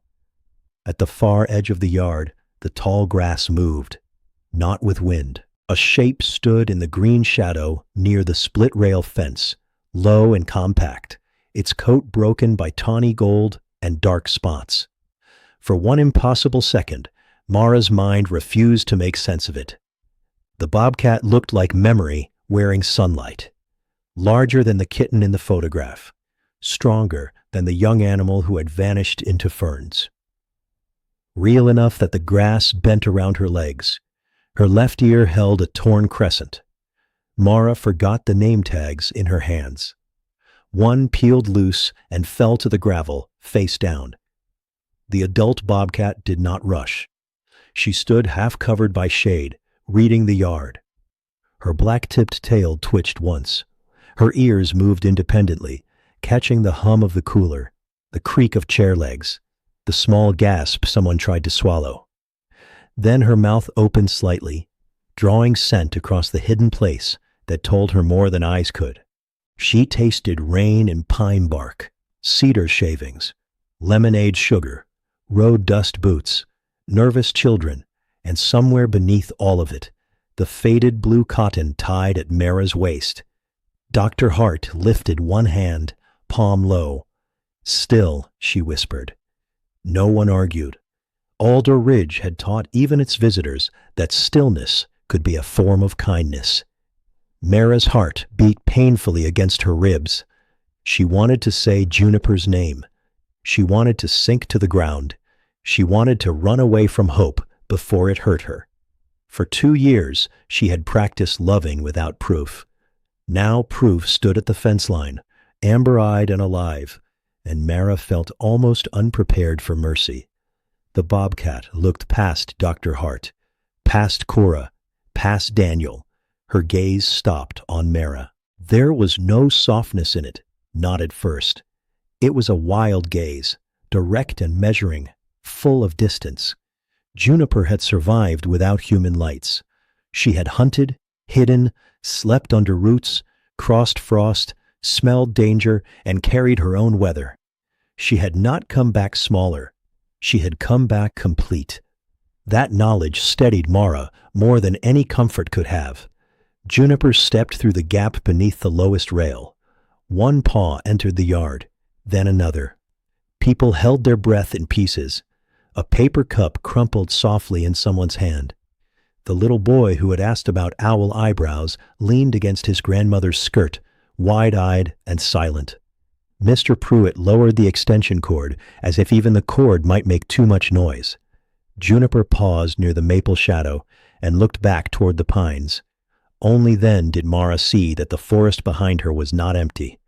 Something small moved deep in the grass, then vanished. Juniper's ears tipped backward. Listening, Mara's throat tightened. This was not a lost animal returning to a home. This was a wild mother measuring the old human place before deciding whether it was safe to be remembered there. Juniper turned forward again. Her eyes found the blue hoodie. Then Mara. Mara slowly lowered herself to one knee on the gravel, hands open, shoulders relaxed, all the old lessons returning through her body like a prayer she had never stopped knowing. She did not reach. She waited. And after 2 silent years, Juniper began to cross the yard. Juniper crossed the yard as if every blade of grass had asked her a question. She did not hurry. She placed each paw with the same careful silence Mara remembered from the recovery room. Only now there was no crate, no mesh, no 3-foot crack in the concrete to tell either of them where safety began. There was only open ground, a summer afternoon, and a crowd of people trying very hard not to become a crowd. Mara stayed on one knee. Gravel pressed through her jeans. Her palms rested open on her thighs. She could feel her own pulse in her wrists, fast and frightened and full of something too large to call happiness yet. Happiness was simple. This was not simple. This was a wild creature returning with the forest still in her coat. Juniper paused beside the volunteer table. Her amber eyes moved over the paper plates, the name tags, the donation jar, the framed photograph of the wet kitten in the green striped towel. She sniffed once toward the picture, then dismissed it. The past, Mara thought, did not smell like much. The blue hoodie did. It hung tied around Mara's waist, faded and soft, one sleeve dangling near her knee. Juniper lowered her head and breathed it in. Her whiskers brushed the cotton. The torn crescent of her left ear angled forward. A tiny warmth passed through the silence when Mr. Pruitt, standing near the extension cord, slowly lifted one boot off a squeaky board and held it in the air with deep personal suffering. Cora saw him and nearly laughed, then covered it with a cough that sounded like a broken bird call. Dr. Hart shot them both one look without turning her head. Juniper's ear flicked toward the sound. Everyone became stone again. The Bobcat looked up at Mara. There was recognition, but not the sweet kind people like to imagine. It did not erase the years. It did not turn Juniper into a pet or make the mountains disappear from her blood. Recognition in her was sharper and more mysterious. It lived in scent, posture, memory, and choice. It said, "This one waited. This one did not grab. This one was part of a rune where fear became sleep." Mara swallowed. "Hey," she whispered, so softly the word barely left her mouth. "Hey, Junebug." The name did not pull Juniper closer. Juniper lifted one front paw and set it on Mara's bent knee. The weight was real. Mara's face changed before she could stop it. Her lips pressed together, her eyes filled. Still, she kept her hands down. Juniper tested the fabric of Mara's jeans, claws touching but not digging. She leaned forward, sniffed Mara's sleeve, then placed her second paw higher, against Mara's forearm. For 1 second she stood stretched between ground and girl, adult muscle balanced on a memory that had once belonged to a kitten. Daniel's hand covered his mouth. He had seen his daughter grieve in rooms where nobody knew what to say. He had seen her come home smelling of cedar and formula, tired but a little more alive. He had watched her let Juniper go and pretend pride was not also pain. Now he watched a bobcat place careful paws on the child who had learned to love without holding, and his eyes blurred so badly that the whole yard became light. Mara bowed her head slightly, giving her shoulder without offering her arms. The bobcat moved with slow precision. One paw pressed near Mara's collarbone. Another settled on the faded hood. Her hind feet pushed from Mara's knee, then found balance against her side. She was much heavier than she had been 2 years ago. Dense with wild strength, her body warm through the cotton, her breath touching Mara's hair. Mara closed her eyes. The smell came first. Pine needles, sun-warmed fur, creek mud, something musky and clean and untamed. Beneath it, faintly, as if hidden inside an old drawer, was the memory of cedar shavings and warm towels. Juniper settled across Mara's shoulder, not cuddling, not asking to be carried, perching. Her black-tipped tail gave one slow twitch. Her paws flexed once, claws careful, as if she remembered that human skin was thinner than bark. Her torn ear brushed Mara's temple. Cora turned away and cried into both hands. The little boy near the barn whispered, "Is she hugging her?" His grandmother, voice trembling, whispered back, "No, sweetheart, she's trusting her." That was the sentence that undid Dr. Hart. The veterinarian lowered her eyes, blinking hard. She had spent decades protecting wild animals from human wanting. She had told volunteers again and again that release was success, absence was success, distance was success. She believed all of it. She would believe it until her last working day. But she also knew that sometimes the wild returned, just close enough to prove that distance had not erased tenderness. Mara did not move for a long while. Her knees ached. A tear slipped down one cheek and disappeared into Juniper's fur. She wanted to lift a hand and touch the spotted shoulder resting against her, but she did not. The greatest love she had ever given Juniper had always been the love of stopping herself. So she breathed. Juniper breathed too. The whole yard listened. A breeze moved through the paper lanterns under the barn eaves. One lantern tapped softly against the wood. Ice shifted in the lemonade tub. Somewhere beyond the fence, hidden in the high grass, something small rustled and went still. Juniper heard it. Her head lifted. Mara felt the change through her own body, the alertness, the line of muscle, the instant return of forest duty. Juniper's ears tipped backward toward the trees. Her gaze left Mara and moved to the grass beyond the fence. Then, almost gently, she stepped down. One paw to Mara's arm, one to her knee, then the gravel. Mara let her go. Juniper stood beside her for one last breath, close enough that Mara could see a pale whisker bent near the tip. Then the bobcat turned toward the fence line, not frightened, not finished, simply called by something older than reunion. Mara stayed kneeling. She understood, through tears, that healing was not the shoulder climb. Healing was being able to let the weight leave again. Juniper looked back once, from the edge of the grass. Not long, not like a farewell written for people, just once. And this time, Mara smiled through the tears and did not ask for more. The grass beyond the split-rail fence moved again. At first, everyone thought it was only wind returning to the yard after holding its breath too long. The lanterns under the barn eaves stirred. A paper plate lifted at one corner. The tall summer grass bent in a silver-green ripple where sunlight had begun to soften toward evening. But Juniper did not look at wind that way. She stood near the fence with her body lowered, her torn left ear angled back toward the people, and her whole face turned toward the tree line. The shoulder climb had ended. The miracle, if people wanted to call it that, had already happened. Mara remained kneeling on the gravel, one hand resting against her own knee, where Juniper's paw had pressed moments before. Then a small spotted head rose from the grass. A child made the tiniest sound.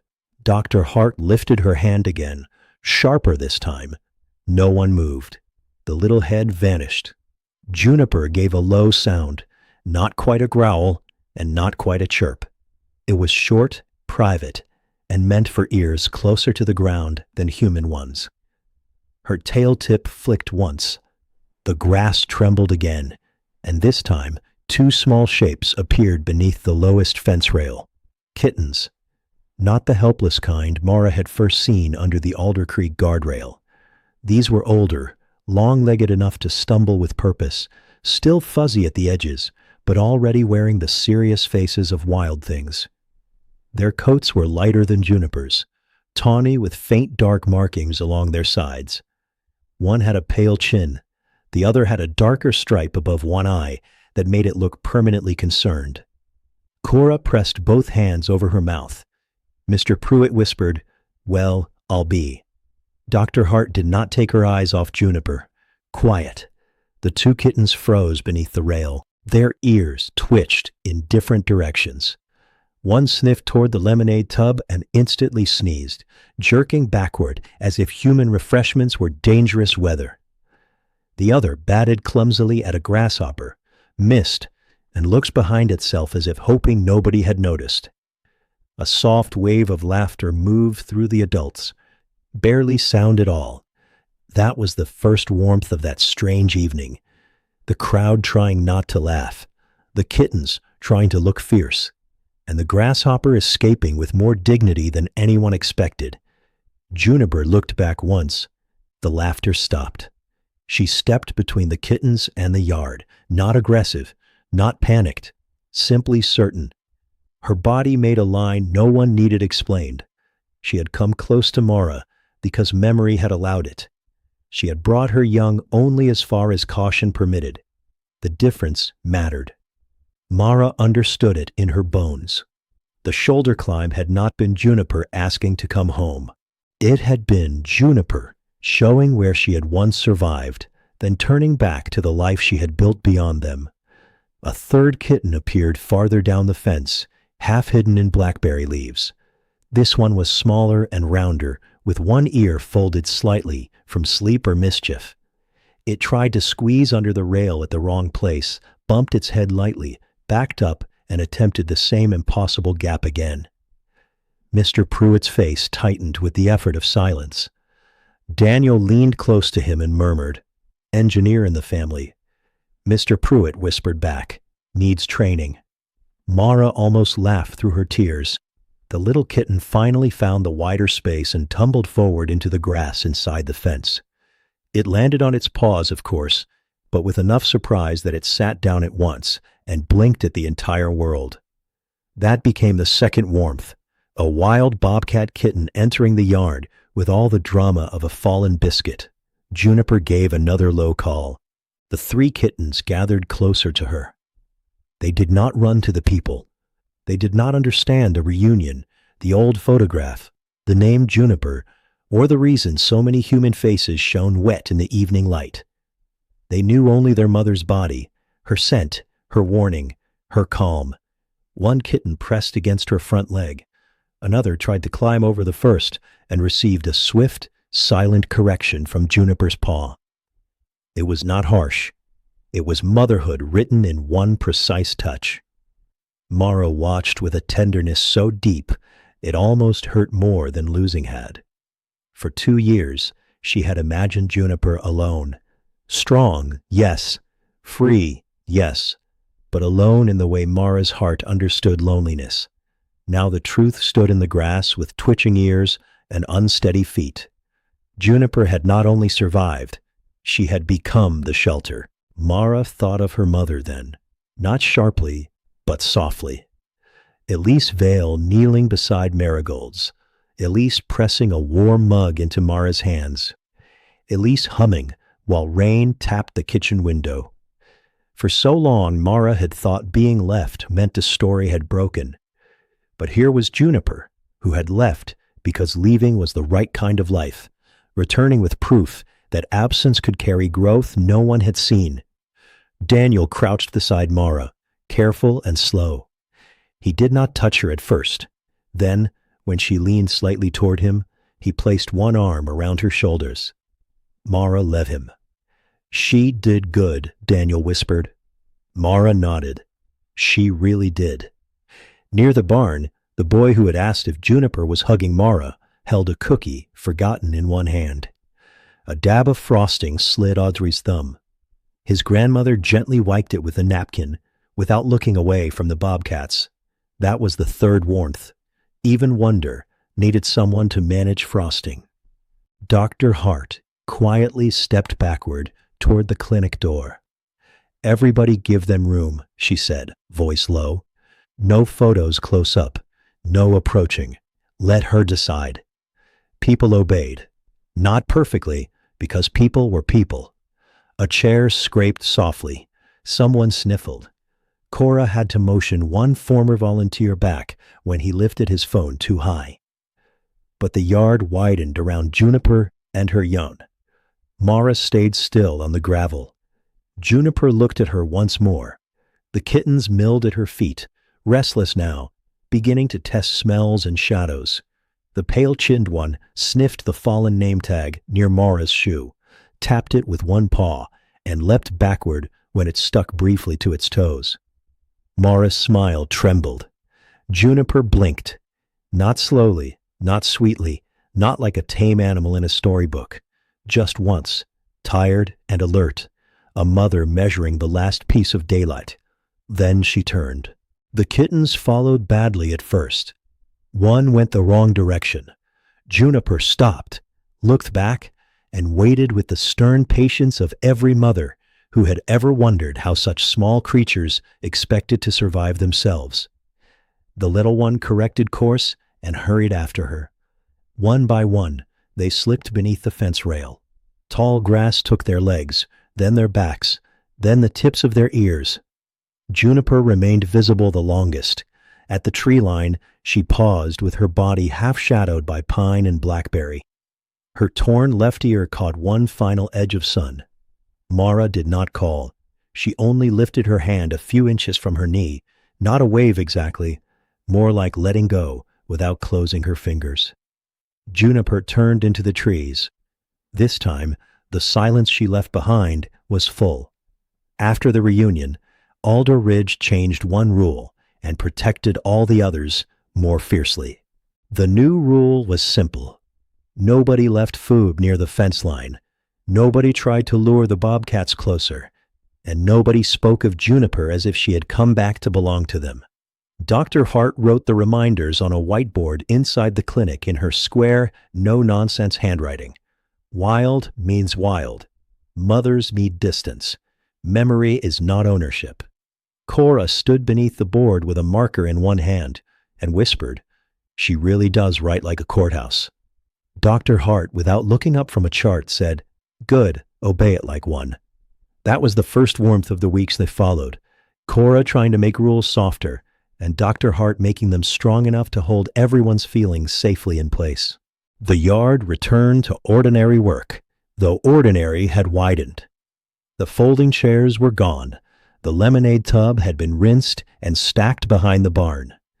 The fallen name tag, the one the pale-chinned kitten had slapped with such alarm, stayed taped above the laundry sink for 3 days before Dr. Hart moved it into the center's memory box. Mara saw it there once, beside an old owl band, a cracked feeding bottle, and the photograph of Juniper wrapped in the green striped towel. She did not touch it. She liked knowing it existed somewhere dry and quiet. Late summer settled over the mountain with warm afternoons and cool mornings that smelled of fern, dust, and ripening blackberry. The Bobcat family remained mostly unseen, which Dr. Hart called excellent news. A neighbor reported a spotted mother crossing the old logging road at dawn, with 3 little shadows tumbling after her. Daniel found tracks near a dry creek bed and photographed them from a distance. The trail camera caught Juniper twice, both times at night, eyes bright in the infrared, torn left ear unmistakable. In one image, a kitten climbed clumsily over a fallen branch, while Juniper looked back with the exhausted patience of a mother waiting for foolishness to finish. Mr. Pruitt studied the photo and said, "Same engineer." Mara smiled for the rest of the morning. She had become part volunteer, part teacher by then. New teenagers arrived at Alder Ridge with nervous hands and eager eyes, wanting to help in ways that sometimes ran faster than wisdom. Mara taught them where the gloves were, how to close the stubborn clinic latch, how to fold towels with a thick edge outward, and how to stand still when an animal was afraid. Tessa followed her everywhere with a clipboard too large for her arm. "So if Juniper comes back again," Tessa asked one afternoon, "we just do nothing?" Mara was rinsing a shallow dish at the outdoor sink. The water smelled faintly of iron and sun-warmed hose. Cicadas rattled from the trees, so loud that the whole hillside seemed to vibrate. "We do the right kind of nothing," Mara said. Tessa frowned thoughtfully. "That sounds hard." "It is." A squirrel in recovery chose that moment to knock over a small bowl, then look personally wounded by the splash. Tessa pointed. "Is that also the right kind of nothing?" "No," Mara said. "That is squirrel politics." Tessa laughed so loudly the squirrel froze in outrage, and Mara had to press a finger to her lips. That was the second warmth, a new volunteer learning quiet through laughter, and a squirrel believing itself deeply wronged by democracy. Mara still wore the blue hoodie on chilly mornings, but she no longer treated it like a piece of evidence. It could hang on a chair, be left in the truck, or lie folded beside the kitchen door without her checking it twice. When she washed it, she used ordinary detergent and let it dry in the sun. The sleeve Juniper had once pulled out of shape still hung a little longer than the other. Mara never fixed it. At home, Daniel had learned 4 meals by September. 2 were good. 1 was ambitious. 1 involved rice that somehow remained crunchy in the middle and soft at the edges. Mara called it geology dinner. Daniel looked at the pan. "It has layers." They ate sandwiches instead, standing at the counter, laughing quietly while the porch light glowed over the marigolds her mother had loved. The yellow mug sat on the windowsill, holding tea most evenings, and wildflowers when tea felt like too much work. Grief had not disappeared from the house. It had simply stopped owning every chair. Sometimes, after dinner, Daniel and Mara drove the county road near Alder Creek, not searching exactly, only passing through places that had become part of them. If they saw tracks, they did not follow. If they saw nothing, they let nothing be enough. One October evening, they stopped at the old East Bend where Daniel had first found the soaked kitten beneath the guardrail. The blackberry canes had grown thick again, and the drainage cut whispered with low water. Leaves gathered along the shoulder in copper and brown layers. Mara stood where Dr. Hart had once knelt with the green striped towel. She was almost 19 now, though in that spot she could still feel the shape of being 16 and afraid to hope for anything living. Daniel stood beside her with his hands in his jacket pockets. "You okay?" he asked. Mara nodded. Then, after a moment, she said, "I think she gave me back more than I gave her." Daniel looked toward the trees. "Maybe that's how helping works when it's real." Mara did not answer, but the words stayed with her. At the center, winter preparations began before the first frost. Enclosures were checked. Shade cloth came down. Heat discs were tested. The clinic smelled again of cedar, bleach, and folded towels warm from the dryer. Mara trained volunteers to mark logs carefully and to watch animals without inventing stories for every blink. Yet at dusk, when the work slowed, she sometimes stepped out behind the barn and stood near the split-rail fence. Not too close, never with food, only near enough to hear the forest settling. Once, in early November, she saw Juniper on the ridge beyond the old service path. The Bobcat was only a shape at first, low and still between 2 young pines. Then the torn left ear turned, catching the last light. 3 smaller forms moved behind her, larger now, less clumsy. Mara held her breath. Juniper looked down toward Alder Ridge. No climb, no crossing, no reunion for witnesses. Just a mother on the ridge, watching the place where she had once been small enough to fit inside a towel. Mara lifted one hand a few inches, the same unfinished gesture from reunion day. Juniper did not come closer. She did something better. She turned calmly and led her young into the trees. Mara stood there until the last branch stopped moving, and for once, the leaving did not feel like being abandoned. It felt like the story doing exactly what love had prepared it to do. Years passed, but Alder Ridge kept the shape of that August evening. Not loudly. The center did not build a statue or turn Juniper into a mascot. Dr. Hart would never have allowed that, and Mara would have disliked it even if she had not said so. The story lived instead in quieter places. In the green striped towel folded inside the memory box. In the fallen name tag tucked beneath a ribbon. In the photograph of the wet kitten glaring at the world as if she planned to defeat it by breakfast. It lived most clearly in the way Mara taught new volunteers to wait. By 22, Mara Vale had become the person nervous teenagers looked for when an animal arrived frightened and every helpful instinct in the room needed slowing down. She was not a veterinarian yet, not a hero, not the kind of person who spoke as if she had answers for everything. She was still quiet. Her ponytail was still crooked more often than not. She still tucked her hands into her sleeves when she was thinking. But she had learned how to stand beside fear without making it about herself. On a cold November morning, a new volunteer named Annie rushed into the laundry room, carrying a stack of towels so high she could barely see over them. "I folded them thick edge out," Annie said proudly. The top towel slid off and landed on her shoe. Mara looked at it. "So did that one," she said. Annie burst into nervous laughter, then covered her mouth because the recovery rooms were close. Mara smiled and helped her gather the stack. That was one warmth of the day, a girl learning that quiet work could still have room for clumsy joy. Outside, frost silvered the split-rail fence.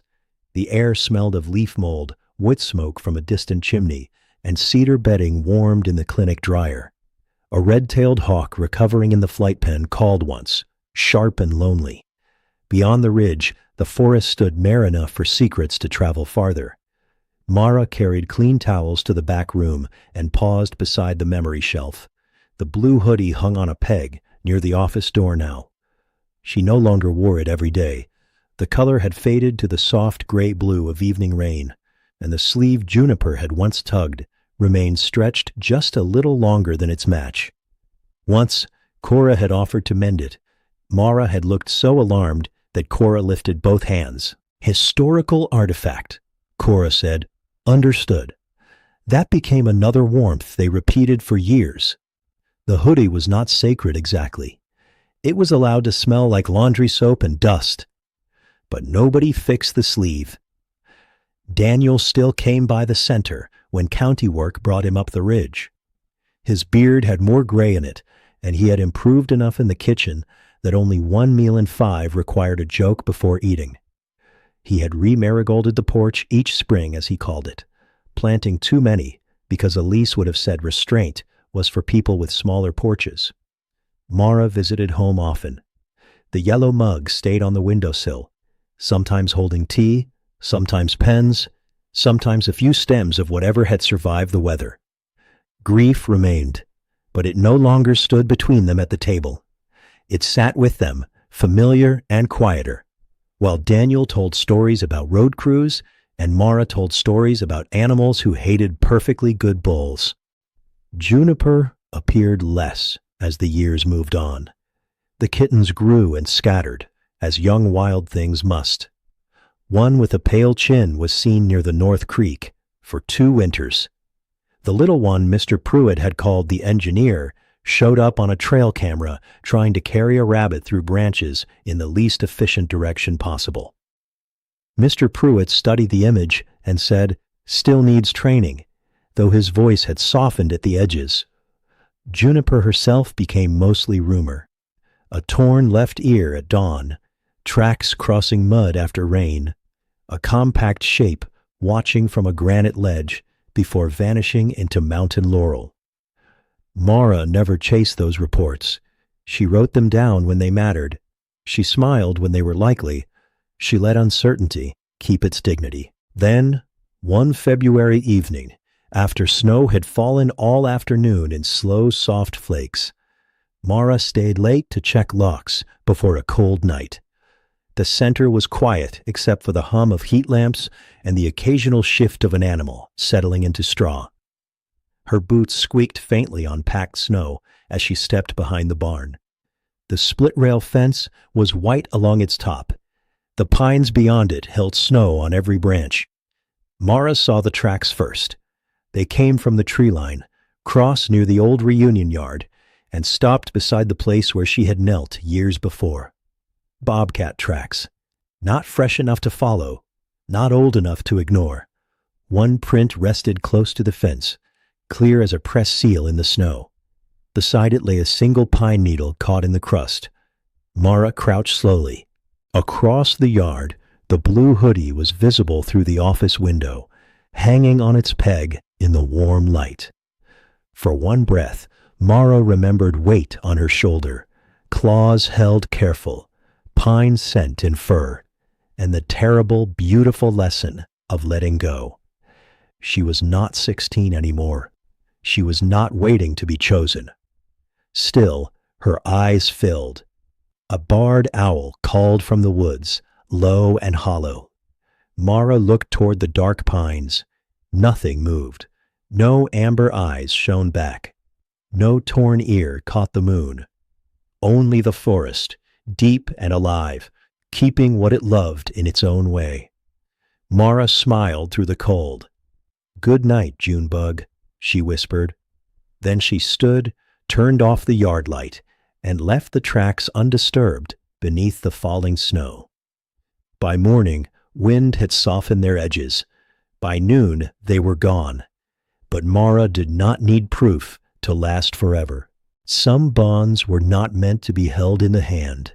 They were made of patience, remembered scent, careful distance, and one impossible shoulder climb on an August afternoon when a wild mother came back just close enough to say that kindness had not been forgotten. Alder Ridge grew quiet under the night. The old barn settled. The clinic windows glowed gold against the snow. Inside, the green-striped towel rested in its box. The stretched blue hoodie hung by the door, and a young volunteer folded fresh towels thick edge out while trying not to drop them.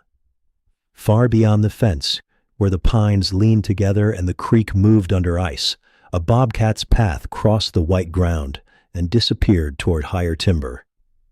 Maybe it had been juniper. Maybe it had been one of her grown young. Maybe the forest had simply offered Mara one more gentle mystery.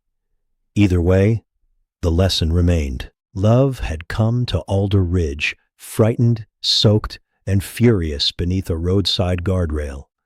It had healed under dim clinic lights. It had climbed once onto a girl's shoulder, left for the trees, returned with new life in the grass, and then became part of the mountain's quiet breathing. And if you stayed with Mara a moment longer, you could almost hear the snow soften around the fence rails. You could almost see the porch light at Thistle Road, still steady over marigold beds waiting for spring. You could almost feel the weight of a wild creature, choosing closeness, then choosing freedom, and understand that both choices were gifts. Thank you for staying with this story until the end. May your own remembered animals come gently to mind tonight. May the rooms around you grow peaceful, and may the last image be simple. A blue hoodie and warm window light, untouched tracks fading into snow, and the dark pines holding their secrets while the world goes quiet. End of story. Sleep gently, friends.